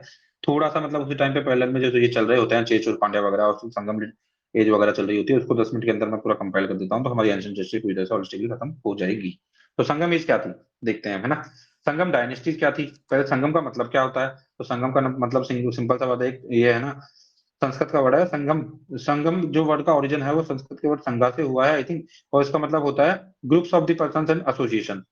तो संगम जो एज थी वो अकेडमी ऑफ तमिल पोइट्स बोली जाती है, Sangam was an academy of Tamil poets. तो संगम जो थी वो एक अकेडमी ऑफ तमिल पोइट्स हुआ करती थी अकॉर्डिंग टू तमिल लीजेंड्स, ठीक है। यहाँ पे 3 टाइप के संगम मिलते हैं, 3 टाइप्स ऑफ संगम भी एक्चुअली हमको मिलते हैं। एंशिएंट हिस्ट्री के अंदर 3 टाइप के 3 संगम हुए हैं, ठीक है। ये संगम जो हुए हैं वो रॉयल पैट्रोनेज जो थे पंड्या रूलर्स, है ना, उनके पैट्रोनेज के अंदर ये फ्लरिश हुए हैं। जो फर्स्ट संगम था, बहुत पुराने टाइम पे हुआ फर्स्ट संगम, ये मदुरई के अंदर हुआ था। कोई पूछा जा सकता है कि फर्स्ट संगम कहाँ हुआ था, मदुरई के अंदर हुआ था। यहाँ की कोई भी लिटरेरी वर्क नहीं मिल पाए हैं, no literary work available of Sangam age, ठीक है। और जो इसमें थे बताते हैं कि जो फर्स्ट संगम का कोई लिटरेरी वर्क अवेलेबल नहीं है और मदुरई के अंदर हुआ था। और किसने अटेंड किया था फर्स्ट संगम को, तो बताते हैं कि इसको अटेंड किया था किसने, गॉड्स ने, और लिगेंडरी जो सेज थे ना, मतलब उन लोगों ने अटेंड किया। तो फर्स्ट संगम को याद रखना मदुरई में हुआ, इसके कोई लिटरेरी एडवांस जो लिटरेरी वर्क है ना उसको मिलता नहीं है कोई भी, और उसको भगवान भगवान नहीं अटेंड किया था ऐसा बताते हैं, गॉड्स नहीं अटेंड किया। तो सेकंड संगम जो हुआ है वो कहाँ पे हुआ है, वो कटक, सॉरी कपटम, कपटापुरम के अंदर हुआ है, कपटापुरम के अंदर, कपटा, कपटा की APAT है। क्वेश्चन आते हैं यहाँ से भी संगम से भी, तो इसलिए याद रखना है आपको थोड़ा सा ना। सेकंड जो संगम हुआ है वो कपटापुरम के अंदर हुआ है, और इसको किसने अटेंड किया है, इसको पॉइंट्स ने अटेंड किया है ना। और इसके अंदर जो है क्या निकल के आया है, सारा लिटरेरी जो वर्क है ना वो पेरिश हो गया है सेकंड संगम का भी, केवल एक को छोड़ के, वो है तोलकाप्पियम, तोलकप्पियम, तोलकप्पियम बचा है केवल, है ना। तो तोलकप्पियम काफी फेमस है, व्याकरण वाली बुक है ना, उस टाइम की वहां की, तो उसको देखेंगे अब अभी हम आगे जाके। जो थर्ड संगम दोबारा से मदुरई के अंदर हुआ है, और थर्ड संगम के अंदर जो है बहुत सारे पॉइंट्स ने अटेंड किया है, और इसके जो लिटरेरी वर्क है ना वो काफी हद तक प्रिजर्व है, ठीक है। तो ये ध्यान रखना, जो लिटरेरी वर्क्स हैं जो रिमेन रहे हैं वो है ना काफी हद तक जो तमिल की हिस्ट्री है उसको रिकंस्ट्रक्ट करने के अंदर काफी योगदान देते हैं, ठीक है, संगम एज के अंदर। उस टाइम पे जो बताते हैं कि किंगडम कौन कौन से थे सॉरी, तो जनरली तमिल की जो कंट्री थी ना वो रूल की जाती थी 3 डायनेस्टी के द्वारा। एक चोला थे, एक पंड्या थे, एक चेरा थे। तो नॉर्दर्न तमिलनाडु को चोला रूल करते थे, सदर्न तमिलनाडु को पंड्या रूल करते थे, और प्रेजेंट डे केरला जो रीजन है उसको चेरा रूल किया करते थे, ठीक है। और उसके बाद हम देखते हैं कि reason for the development of the 3 kingdom, क्या रीजन रहा इन 3 किंगडम्स के डेवलपमेंट होने का। तो पहले बात तो बता रहे हैं कि भाई मटेरियल जो कल्चर थी ना नॉर्थ इंडिया से वो साउथ इंडिया की तरफ जा रही थी, काफी मिशनरीज वगैरह जा रहे थे, ठीक है। और एक्कल्चरेशन हो रहा था, मैंने पहले भी बताया, एक्कल्चरेशन मतलब अपने आप को मर्ज करना कल्चर के अंदर, वो सब चल रहा था। तो ये सब रीजन रहे मतलब इस तरीके की कल्चर के फ्लरिश होने के। उसके अलावा क्या था, आयरन की मतलब जस्ट नॉलेज ऑफ आयरन आ चुकी थी, ठीक है। तो नॉलेज ऑफ आयरन होने की वजह से मतलब कि कल्टीवेशन वगैरह भी काफी ठीक ठाक सा हो गया था। तो लोग मतलब कि सेटल होने लगे थे और एक सेटल्ड लाइफ जीने लगे थे, तो वहां पे फिर किंगडम बनने की संभावना बढ़ जाती है। उसके बाद उसके बाद क्या हुआ था, मिंटिंग होने लगी थी पंचमार्क कॉइन्स वगैरह की। तो मिंटिंग वगैरह जब हो रही थी पंचमार्क कॉइन्स की, तो वो सब और ये ट्रेड वगैरह भी हो रहा था साउथर्न ईस्टर्न एशिया से। और उसके बाद मानसून की डिस्कवरी हो गई थी कब, फर्स्ट सेंचुरी एडी के अंदर। तो इन सब रीजन ने मतलब एक तरीके से इसके अंदर हमको साउथ इंडिया के अंदर बढ़ने के अंदर मदद की है, ठीक है। और बताते हैं कि थर्ड सेंचुरी बीसी से लेकर थर्ड सेंचुरी एडी तक का जो ट्रांजिशनल फेज था, इसने चीफडम को किंगडम के अंदर बदल दिया। चीफडम्स हुआ करते थे कि वो किंगडम्स में बदल गए, लाइक जन का महाजन पद में बदल जाना, वैसे वैसे। अब देखते हैं कि हमको क्या सोर्सेज हैं जिसके थ्रू हमें संगम के बारे में पता चलता है। तो आर्कियोलॉजिकल सोर्स देख लेते हैं पहले, जैसे मैं हर बार बताता हूँ। तो आर्कियोलॉजिकल सोर्स में तो लाइक बताते हैं, अशोकन जो इंस्क्रिप्शन है ना, उसमें चोला चेरा पांड्या के बारे में बताया गया है। हाथी गुम्फा इंस्क्रिप्शन है खारविला किंग का, जो मैं कल बताया था कलिंग के अंदर, उसमें भी कहीं ना कहीं पे साउथ के लोगों के बारे में बताया गया है। उसके अलावा बहुत सारे एक्सक्यूवेशन हुए हैं साउथ में, ठीक है, अरिकामेडू के आसपास, पुमपुर के आसपास, कुड्डू मंडल के आसपास। तो ये सब बताते हैं तमिल की कॉमर्शियल एक्टिविटीज के बारे में, ठीक है। ओवरसीज ओवरसीज कमर्शियल एक्टिविटीज जो तमिल की थी, तो ये अरिकामेडू वगैरह इन सब जगह पे जो एक्सक्यूवेशन हुए हैं उनसे पता चलता है। तो ये सब आर्कियोलॉजिकल शॉर्ट्स हैं जिसके थ्रू हमें संगम के बारे में पता चलता है। उसके अलावा यदि लिटरेरी शॉर्ट्स की हम बात करते हैं, तो लाइक संगम लिटरेचर हुआ है। तो संगम लिटरेचर कौन कौन सा है वो मैं बता ही देता हूँ आपको। जो संगम लिटरेचर में एक तो तोल्कापियम है, ठीक है, ये पता ही आपको किस में निकला है तोल्कापियम, सेकंड संगम के आसपास से निकला है। और ये सबसे सबसे पहला अर्लीस्ट तमिल लिटरेचर है ये तोल्कापियार ने लिखा है, बोला जाता है। और ये तमिल ग्रामर बुक है एक तरीके से। तो कभी पूछा जाए कि तोल्कापियम किसने लिखा है, तो अर्लीस्ट तमिल लिटरेचर है, तोल्कापियार ने लिखा है, और तमिल की ग्रामर की बुक है ये। और ये किसके बारे में बताती है, ग्रामर की बुक होते हुए भी उस टाइम की पॉलिटिकल और सोशियो इकोनॉमिकल कंडीशंस के बारे में बताती है ये जो बुक है वो, ठीक है। कौन सी बुक होते हुए भी, ग्रामर की बुक होते हुए भी। और क्या क्या एविडेंस है संगम के, और कौन सी लिटरेचर है, तो एक तो आपका है इत्तु तो गई, है ना। थोड़े से नाम अजीब से हैं लेकिन आप पढ़ोगे तो आपको समझ आ जाएगा अच्छे से। एक है इत्तु तो गई, इत्तु तो गई, ETTUTOGI, इत्तु तो गई। जो इत्तु तो गई है, वो 8 चीजें हैं, 8 एंथोलॉजीज हैं, उनको इत्तु तो गई बोलते हैं। एक है पत्तू तो पत्तू, है ना, एक पत्तू तो पत्तू है, पत्तू तो पत्तू के अंदर 10 चीजें हैं, ध्यान रखना है आपको ना। एक आता है आपका फाइनली किनक नक्कू, है ना। तो किनक्कनक्कू के अंदर 18 वर्ग है, इसको बोलते हैं पैथियन, पैथिन किनक्कनक्कू, किनक्कनक्कू। ये सारे संगम लिटरेचर है ना, थोड़ा नाम ऐसे हैं लेकिन याद रखना है आपको। तोल्कापियम, इत्तुतुतोगई, पत्तुतोपत्तु, और पिनक, और फाइनली किलक किलक्कनक्कू। जो आपके इत्तुतुतोगई है उसमें 8 एनोलॉजीज हैं, ठीक है। पत्तुतोपत्तु में 10 इडियल्स हैं, और 18 वर्ग हैं आपके इसके अंदर, आई थिंक किलक्कनक्कू के अंदर 18 वर्क्स हैं। किलक्कनक्कू के अंदर डील्स एंड एथिक्स वगैरह ये सब चीजों के बारे में बात है। जो आपका बाद में बता रहा हूँ, ये संगम लिटरेचर की बात कर रहा हूँ। तोल्कापियम, तो गई पितु और किलक्कनक्कू, ये सब संगम लिटरेचर है। संगम लिटरेचर है, इससे संगम एज के बारे में काफी कुछ पता चलता है, ठीक है। और जो इसमें तोल्कापियार है वो एक ग्रामर बुक है। और बाद में बताते हैं कि जो पत्तू है, तो गई है, इसको भी 2 भाग में डिवाइड कर रखा है। ये तो गई पत्तू को डिवाइड करके 2 भागों में बांटा है। एक है अहम, एक है पुरम। जब वर्ड आ जाए अहम तो मतलब लव, अहम मतलब लव, पुरम मतलब वेलोर योद्धा, मतलब शौर्य वीरता। पुरम पुरम है मतलब वेल्लोर है, और अहम मतलब लव है। 2 भागों में बांट रखा है बाद में, ठीक है। और इसी में मतलब जो आपकी 18 वर्क है जो मैं बता रहा था, तिलक्कनक्कू जो है उसको बाद में एक आपका जो थ्रिवल्लूर है, थ्रिवल्लूर जो थे वो राइटर थे, उन्होंने तिरुक्कुरल के अंदर कन्वर्ट किया है। ज्यादा दिक्कत नहीं कर लेनी है। उस टाइम पे 2 इपिक हैं संगम लिटरेचर, जैसे आज हमारे रामायण महाभारत है, उस टाइम के वहां पे भी 2 इपिक हैं, ठीक है। इनको भी याद रखना है, सीधा राइटर का नाम आ जाता है, एपिक का नाम आ जाता है। तो एक तो आपका है मनी मिगलाई, ठीक है, मनी मिगलाई। मनी मिगलाई किसने लिखा है, ठीक है, सितलाई सतनार ने लिखा है, सितलाई सतनार। कहीं भी आप पढ़ोगे ना संगम लिटरेचर के बारे में तो आपको सब नाम मिल जाएंगे सिल, और आपको ये याद रखने हैं, बहुत इंपॉर्टेंट है, यहाँ से क्वेश्चन आते हैं। तो लाइक मनी मिगलाई जो है वो है सितलाई सतनार ने लिखा है। और एक आपका है सिल्लपद्धिकरम, सिल्लपट्ठिकरम, है ना, या फिर शिल्पाधिकरम, मैं गलत प्रोनाउंसिएशन कर रहा हूँ उसका। शिल्पाधिकरम है, शिल्पाधिकरम जो है वो इलांगो एडिगल ने लिखा है, इलांगो एडिगल ने शिल्पाधिकरम लिखा है, इलांगो एडिगल ने शिल्पाधिकरम लिखा है, और मणि मेघलाई लिखा है तलई सतनाद ने, ठीक है। तो ये हो गया पूरा आपका संगम लिटरेचर, आपको याद रखना है, बहुत इंपॉर्टेंट है, यहाँ से सीधे क्वेश्चन आते हैं। तो संगम जो लिटरेचर है जो स्टार्ट ऐसा होता है, एक तोलिका है, तोलिका जो है तोलिका ने लिखी है, ग्रामर बुक है। एक इत्तु तो गई है, इसमें 8 एनालॉजी है, पत्ती तो पत्तू है, इसमें 10 चीजें हैं। और जो इत्तु तो गई पत्ती तो पत्तू को आप काफी बार सब डिवाइड कर देता हो अहम और पुरम के अंदर। अहम लव है, पुरम वेलर है। इसी तरीके से आपका कलिक नक्कू है, 18 वर्क्स है उनका, एक मतलब कि कंबाइंड फॉर्मेट है कलिक नक्कू। इसके अंदर एथिक्स मोरल्स वगैरह की बात की गई है। इसी तरह से 2 इपिक है, एक्चुअली में 2 इपिक्स है संगम लिटरेचर के अंदर। 2 इपिक्स कौन कौन से है? एक तो आपका है मदि मेघलाई, जिसको लिखा है सितलाई सितनार ने। और एक आपका है कौन सा? शिल्पाधिकरम। शिल्पाधिकरम जो है वो लिखा है इलेंगो एडिगल ने। ये बहुत ही इंपॉर्टेंट है, आपको याद रखना है। कहीं से भी देखिए, किसी भी बुक में इसको देख लेना, अब आपको पूरा समझ आ जाएगा ये। तो इस तरीके का, इस टाइप की संगम लिटरेचर की कुल मिला के लिटरेरी वर्क है। उसके अलावा उसी टाइम पे ना कुछ ग्रीक लिटरेचर भी मिलता है, लाइक मैग्नेस्नेज का, प्लेनी का, और जो है वो क्या बताता है, टॉलमी का, है ना। तो ये सब जो भी उसके बारे में बताता है, संगमेश के बारे में। हम थोड़ा सा देख लेते हैं, फाइनल टच दे रहे हैं हम। फाइनल केवल 10 मिनट का काम और बचा है। और हम देख लेते हैं थोड़ा चोला किंगडम के बारे में। तो चोला थे ना, वो नॉर्थ तमिलनाडु के अंदर पाए जाते थे।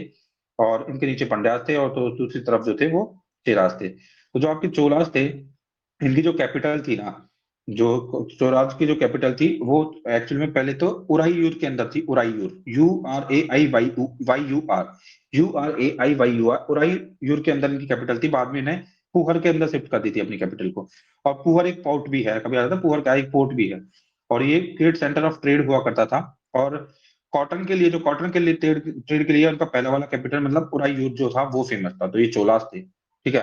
चोलास के जो प्रोमिनेंट किंग हुए हैं वो देख लेते हैं। एक तो इलेरा जो हुए हैं, ELARA, जो तो चोला है ना बहुत।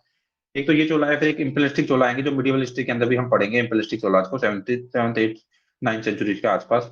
तो वो चोलाज भी काफी फेमस रहेंगे। लेकिन अभी ये जो चोलाज है वो है एंशियंट हिस्ट्री वाले चोलाज। जो इनके जो प्रोमिनेंट किंग है वो एक तो है इलेरा, ELARA, इलेरा जो किंग है। ये काफी प्रोमिनेंट जो है, फर्स्ट इंपोर्टेंट चोला किंग बताए जाते हैं। 2nd BC के आसपास थे ये। और इन्होंने श्रीलंका को कॉन्कर किया है, ठीक है। और ये 50 साल तक नियर किया। एक थे कारिकला या कराईकला, ठीक है। कारिकला बोल दो, कराईकला बोल दो, ये भी ग्रेटेस्ट चोला रूलर हुआ करते थे। और इन्होंने बैटल ऑफ वेन्नी फाउट किया है चेराज और पांड्याज के साथ। और इन्होंने एग्रीकल्चर को रिवाइव करने के ऊपर फोकस किया है, इरिगेशन टैंक्स वगैरह के ऊपर फोकस किया है। टैंक्स के लिए चोलाज काफी जाने जाते थे, ठीक है। इसके अलावा मतलब ये सब इनका रहा। फिर चेराज के ऊपर आ जाता है। चेराज जो आपको पता ही है, इनकी जो कैपिटल थी ना वो वंजी थी, या करूर भी बोलते थे इसी को। वंजी, VANGI या फिर KARUR, करूर। तो ये जो कैपिटल होती थी चेराज की, इस चीज को आपको ध्यान रखना है। और इनका रोमन एम्पायर वगैरह के साथ काफी ट्रेड वगैरह हुआ करता था। इनके जो इंपोर्टेंट सी पोर्ट थे वो टोंडी थे। टोंडी, TONDI, टोंडी जो है। और एक मुजिरी है, ये आते भी है क्वेश्चन, है ना। MUZI मुजिरी। ये तो कुछ इंपोर्टेंट सी पोर्ट्स हैं किसके, ये इंपोर्टेंट सी पोर्ट्स है आपके एक्चुअली में चेराज के, ठीक है। और चेराज जो है वो केरला में रूल करते थे। तो केरला में इनका एक देखो सी होता था, सी के बीच में एक लैंड आती थी, माउंटेन्स आ जाती थी, जो वेस्टर्न घाट्स होते हैं उनके बीच में रूल किया करते थे। प्रोमिनेंट किंग जो है चेराज के, एक तो है इनका सेंगुट्टुवन, है ना। VAN है ना, SENGUTTUVAN, तो नाम ही ऐसे है, तो याद रखना आपको। वैसे आई थिंक सेंगुट्टुवन मतलब ये सेंगुट्टुवन वर्ड ही अपने आप में पॉजिटिव वर्ड है साउथ के अंदर। और इसको मतलब आई थिंक ऑप्टिमिस्टिक, थोड़ा रेड कलर का कुछ इंडिकेट करता है सेंगुट्टुवन, आई थिंक। तो इनके जो पहले किंग रहे हैं चेरन, वो सेंगुट्टुवन रहे हैं। और इन्होंने क्या किया था सेंगुट्टुवन ने, एक कन्नगी करके, मैं बाद में बताऊंगा, एक स्टोरी है कन्नगी वाली पूरी, कि मतलब एक कन्नगी वाला एक पूरी स्टोरी, अभी उसको जानना जरूरी नहीं है, बाद में देख लेंगे कभी। तो कन्नगी जो है एक मतलब वो कल्ट के तौर पे देखा जाता है उनको। मतलब इनको बोलते हैं पैटर्नी कल्ट। वो फीमेल हुआ करती थी, उनकी वर्शिप वगैरह भी की जाती है तमिलनाडु के अंदर। तो उनका जो आइडल बनवाया गया था, उसके लिए हिमालय का एक्सपीडिशन उन्होंने किया था, और हिमालय से वो उसके लिए स्टोन लेके आए थे। कौन? चेरन सेनगुट्टुवन, जो किंग है चेरा के, वो। और 2nd सेंचुरी AD के आसपास फिर बाद में है ना, मतलब इनकी हिस्ट्री भी बहुत ज्यादा वेल नॉन नहीं है, बहुत ज्यादा नहीं मिलता है इनके बारे में जानने को, ठीक है। उसके बाद इसी टाइम पे जो आपको मैंने बता दिया था ना, इलेंगो एडिगल जो थे, जिन्होंने कि इपिक लिखा है। कौन सा इपिक लिखा है? शिल्पाधिकरम। शिल्पाधिकरम जो इपिक लिखा है इलेंगो एडिगल ने, शिल्पाधिकरम जो इपिक लिखा है इलेंगो एडिगल ने, वो इनके ही छोटे भाई थे। किसके? सेंगुट्टुवन जो राजा है उन्हीं के यंगर भाई थे वो, ठीक है। तो ये सब कुछ रहा है। अब आते हैं हम पांड्याज के ऊपर। तो पांड्याज ने तो साउथर्न तमिलनाडु को रूल किया है। उनका कैपिटल मदुरई था ही, ठीक है। और एक मदुरई कंजी करके एक रिटर्न बुक है, जो कि एक्चुअली में कुछ सोशियो इकोनॉमिक कंडीशन और पंड्याज वगैरह के बारे में बताती है। और किंगडम वाज फर्स्ट मेंशन, जो ये किंगडम है पंड्या किंगडम, इसका सबसे पहले मेंशन इंडिका के अंदर मिलता है। तो मैग्नेटिक की इंडिका है ना, उसके अंदर इसके बारे में मिलता है। और पंड्या जो किंगडम था वो पर्ल्स के लिए, मोतियों के लिए फेमस था। और इनको रूल वुमेन्स के द्वारा भी किया जाता था। तो ये भी आपको याद रखना है कि काफी बार बताता है कि वुमेन्स के द्वारा भी रूल किया जाता था। तो मैट्रियार्कल इन्फ्लुएंस भी था यहाँ पे किसके अंदर, पंड्या किंगडम के अंदर। इसी को ध्यान रखना है। वो इनका ट्रेड रोमन एम्पायर वगैरह के साथ था काफी हद तक। उसके अलावा इन्होंने वैदिक सैक्रिफाइस वगैरह भी किए हैं। ठीक है। और एक आई थिंक किंगडम जो डिक्लाइन हुआ था उसमें इन्वेजन हुआ था कालबरहास का। कालबरहास जो है वो बाद में आएंगे, आपको देखना, कालबरहास भी काफी फेमस है, उनको हम देखेंगे। तो ये हमने देख लिया पूरा का पूरा। अब इनका थोड़ा सा हम पॉलिटिकल स्ट्रक्चर, 5-10 मिनट का लेक्चर हो रहा है केवल, एडमिनिस्ट्रेटिव स्ट्रक्चर और जुडिशियल स्ट्रक्चर को देख लेते हैं फाइनली। तो इनका जो मतलब पॉलिटिकल स्ट्रक्चर था ना, उसमें इन्होंने किंगडम को मंडलम भी बोलते थे, फिर उसके बाद डिस्ट्रिक्ट को नाडु बोलते थे और टाउन को उर बोलते थे। तो जैसे इसी वजह से देखो अब तमिलनाडु आज भी नाम होता है ना। तो वो कभी बोला जाए कि संगम जो है, पूरी संगम हम सबको एक साथ ले रहे हैं, चेल चोर पांड्या को, संगम पॉलिटी की बात कर रहे हैं। तो यहाँ पे ये किया करते थे, डिस्ट्रिक्ट को नाडु बोलते थे, टाउन को उर बोलते थे और किंगडम को मंडलम बोलते थे। ठीक है। उसके बाद इनका एडमिनिस्ट्रेटिव स्ट्रक्चर के अंदर जो किंग हुआ करता था वो हेरिडेटरी मोनार्क हुआ करता था और उसको गॉड की तरह लिया जाता था किंग को। ठीक है। और किंग जो होता था वो राजा, वो है मिनिस्टर से एडवाइस लिया जाता था, लेता था थोड़ा बहुत, है ना। और इसका जो जुडिशियल स्ट्रक्चर थी उसमें क्या होता था, किंग जो सुप्रीम को पावर होता था, सुप्रीम जस्टिस होता था किंग के पास। उसके अलावा यहाँ पे ना टाउन कोर्ट्स होते थे और विलेज कोर्ट्स भी होते थे। टाउन कोर्ट्स जो होते थे संगम एज के अंदर उनको अवाई बोलते थे, AVAI। और जो विलेज विलेज के जो कोर्ट्स होते थे उनको क्या बोलते थे, मनराम्स बोलते थे, MANRAMS, मनराम्स ना। और किंग को है ना जो वेंडर भी बोला जाता था, VANDAR, वेंडर भी बोलते थे किंग को, है ना। और ये ज्यादा इंपॉर्टेंट नहीं है हालांकि, इसलिए ज्यादा बता नहीं रहा हूँ। उसके बाद इनकी सोशल स्ट्रक्चर जो थी संगम एज के अंदर, उस टाइम पे भी वर्ना सिस्टम था। इस चीज को ध्यान रखना, ज्यादा इनको हमको डीपली पढ़ने की जरूरत नहीं है, लेकिन वर्ना सिस्टम था। और उनका जो है ना लैंड डिवीजन सोसाइटी में क्या क्या था, ये लोग हंटिंग करते थे, हनी को कलेक्ट करते थे, प्लंडर कैटल लिफ्टिंग करते थे, और शिफ्टिंग कल्टीवेशन उनका कल्टीवेशन था, एग्रीकल्चर था, है ना। एनिमल हस्बेंड्री वगैरह, फिशिंग वगैरह, साल्ट मेकिंग वगैरह इनके काम हुआ करते थे। पोजीशन देख लेते हैं फीमेल्स की क्या थी, कैसी थी वहां पे ना, फीमेल्स की पोजीशन देख लेते हैं। तो बोला जाता है कि इन्होंने डांस वगैरह को काफी पैट्रोनाइज किया है इन किंग्स ने और नोबल्स ने। इसमें क्या होता था, विडोज की जो कंडीशन थी वो तो मिजरेबल थी, है ना। और सती भी प्रेवलेंट थी, ध्यान रखना है ना इस चीज को भी। सती भी प्रेवलेंट थी उस टाइम पे। कुछ पॉइंट हुई हैं female point, women point, like AWVAIYAR, अब वी आर जो है, इनका कंट्रीब्यूशन काफी ठीक ठाक सा है। और काफी सारी पॉइंट्स के अंदर वुमेन्स को अप्रिशिएट किया गया है। और लव मैरिज भी काफी कॉमन थी उस टाइम पे। और वुमेन्स जो थी उनको अलाउ था अपने पार्टनर को ढूंढना, चूज करना एक तरीके से, उस चूज करना अलाउ था। रिलीजन जो उस टाइम पे था वो कैसा था, तो मतलब इस टाइम का जो deity, primary deity of the Sangam period was Murugan. कभी बोला जाए क्या है, MURUGAN, मुरुगन। तो ये डेटी थी, संगम पीरियड की जो प्राइमरी डेटी थी वो मुरुगन थी, MURUGAN। तो मतलब इसे क्या होता है, तमिल गॉड भी बोला जाता है इन्हें, मुरुगन को। डेट डेट जो थी इनकी पूजा वूजा ये लोग करते होंगे। और ब्राह्मण जो होते थे वो रिलीजियस सेरेमनी वगैरह परफॉर्म करते थे और काफी पॉपुलराइज थे उनके बीच में इंद्र विष्णु और शिवा। मतलब इंद्र विष्णु शिवा की पूजा हुआ करती थी वहां पे भी। और वैदिक सेक्रीफाइस वगैरह भी होते थे। ठीक है। और उसके अलावा ये क्या होता थे, मैजिकल फोर्स भी हुआ करते थे, मतलब इनके कुछ सैक्रेड और मैजिकल फोर्सेज में बिलीव होते थे, लाइक फालतू की बातें हैं, इनको छोड़ो। उसके बाद एक बार याद रख लेना, अनक अनंत अनंतकू, ANANKU, अनंतकू, है ना। तो कुछ मैजिकल फोर्सेज वगैरह जो होती थी और उनके जो सैक्रेड बिलीफ्स होते थे उनको अनंतकू बोलते थे, ANANKU। ठीक है। देख लेना कभी कहीं टकरा जाए तो।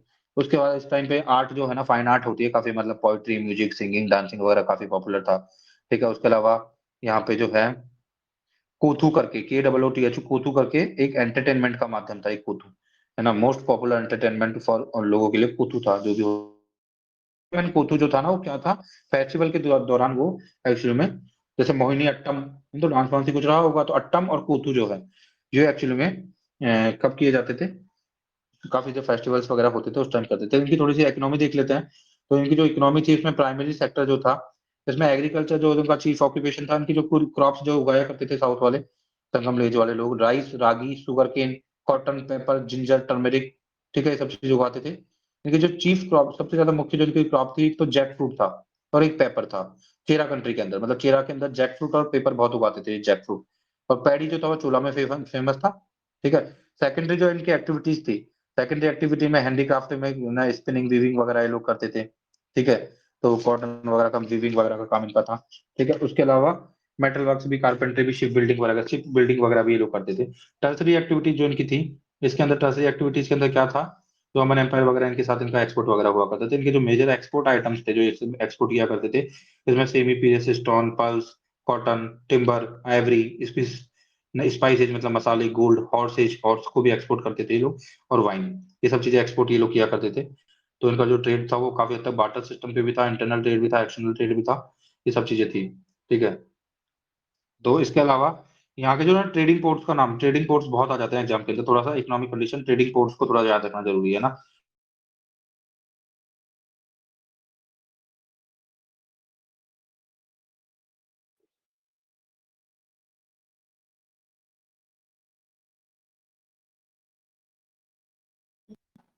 आवाज नहीं आ रहा है क्या? मेरी आवाज आ पा रही है? Am I audible? मेरी आवाज आ पा रही है? हाँ। ठीक है, जस्ट ए मिनट।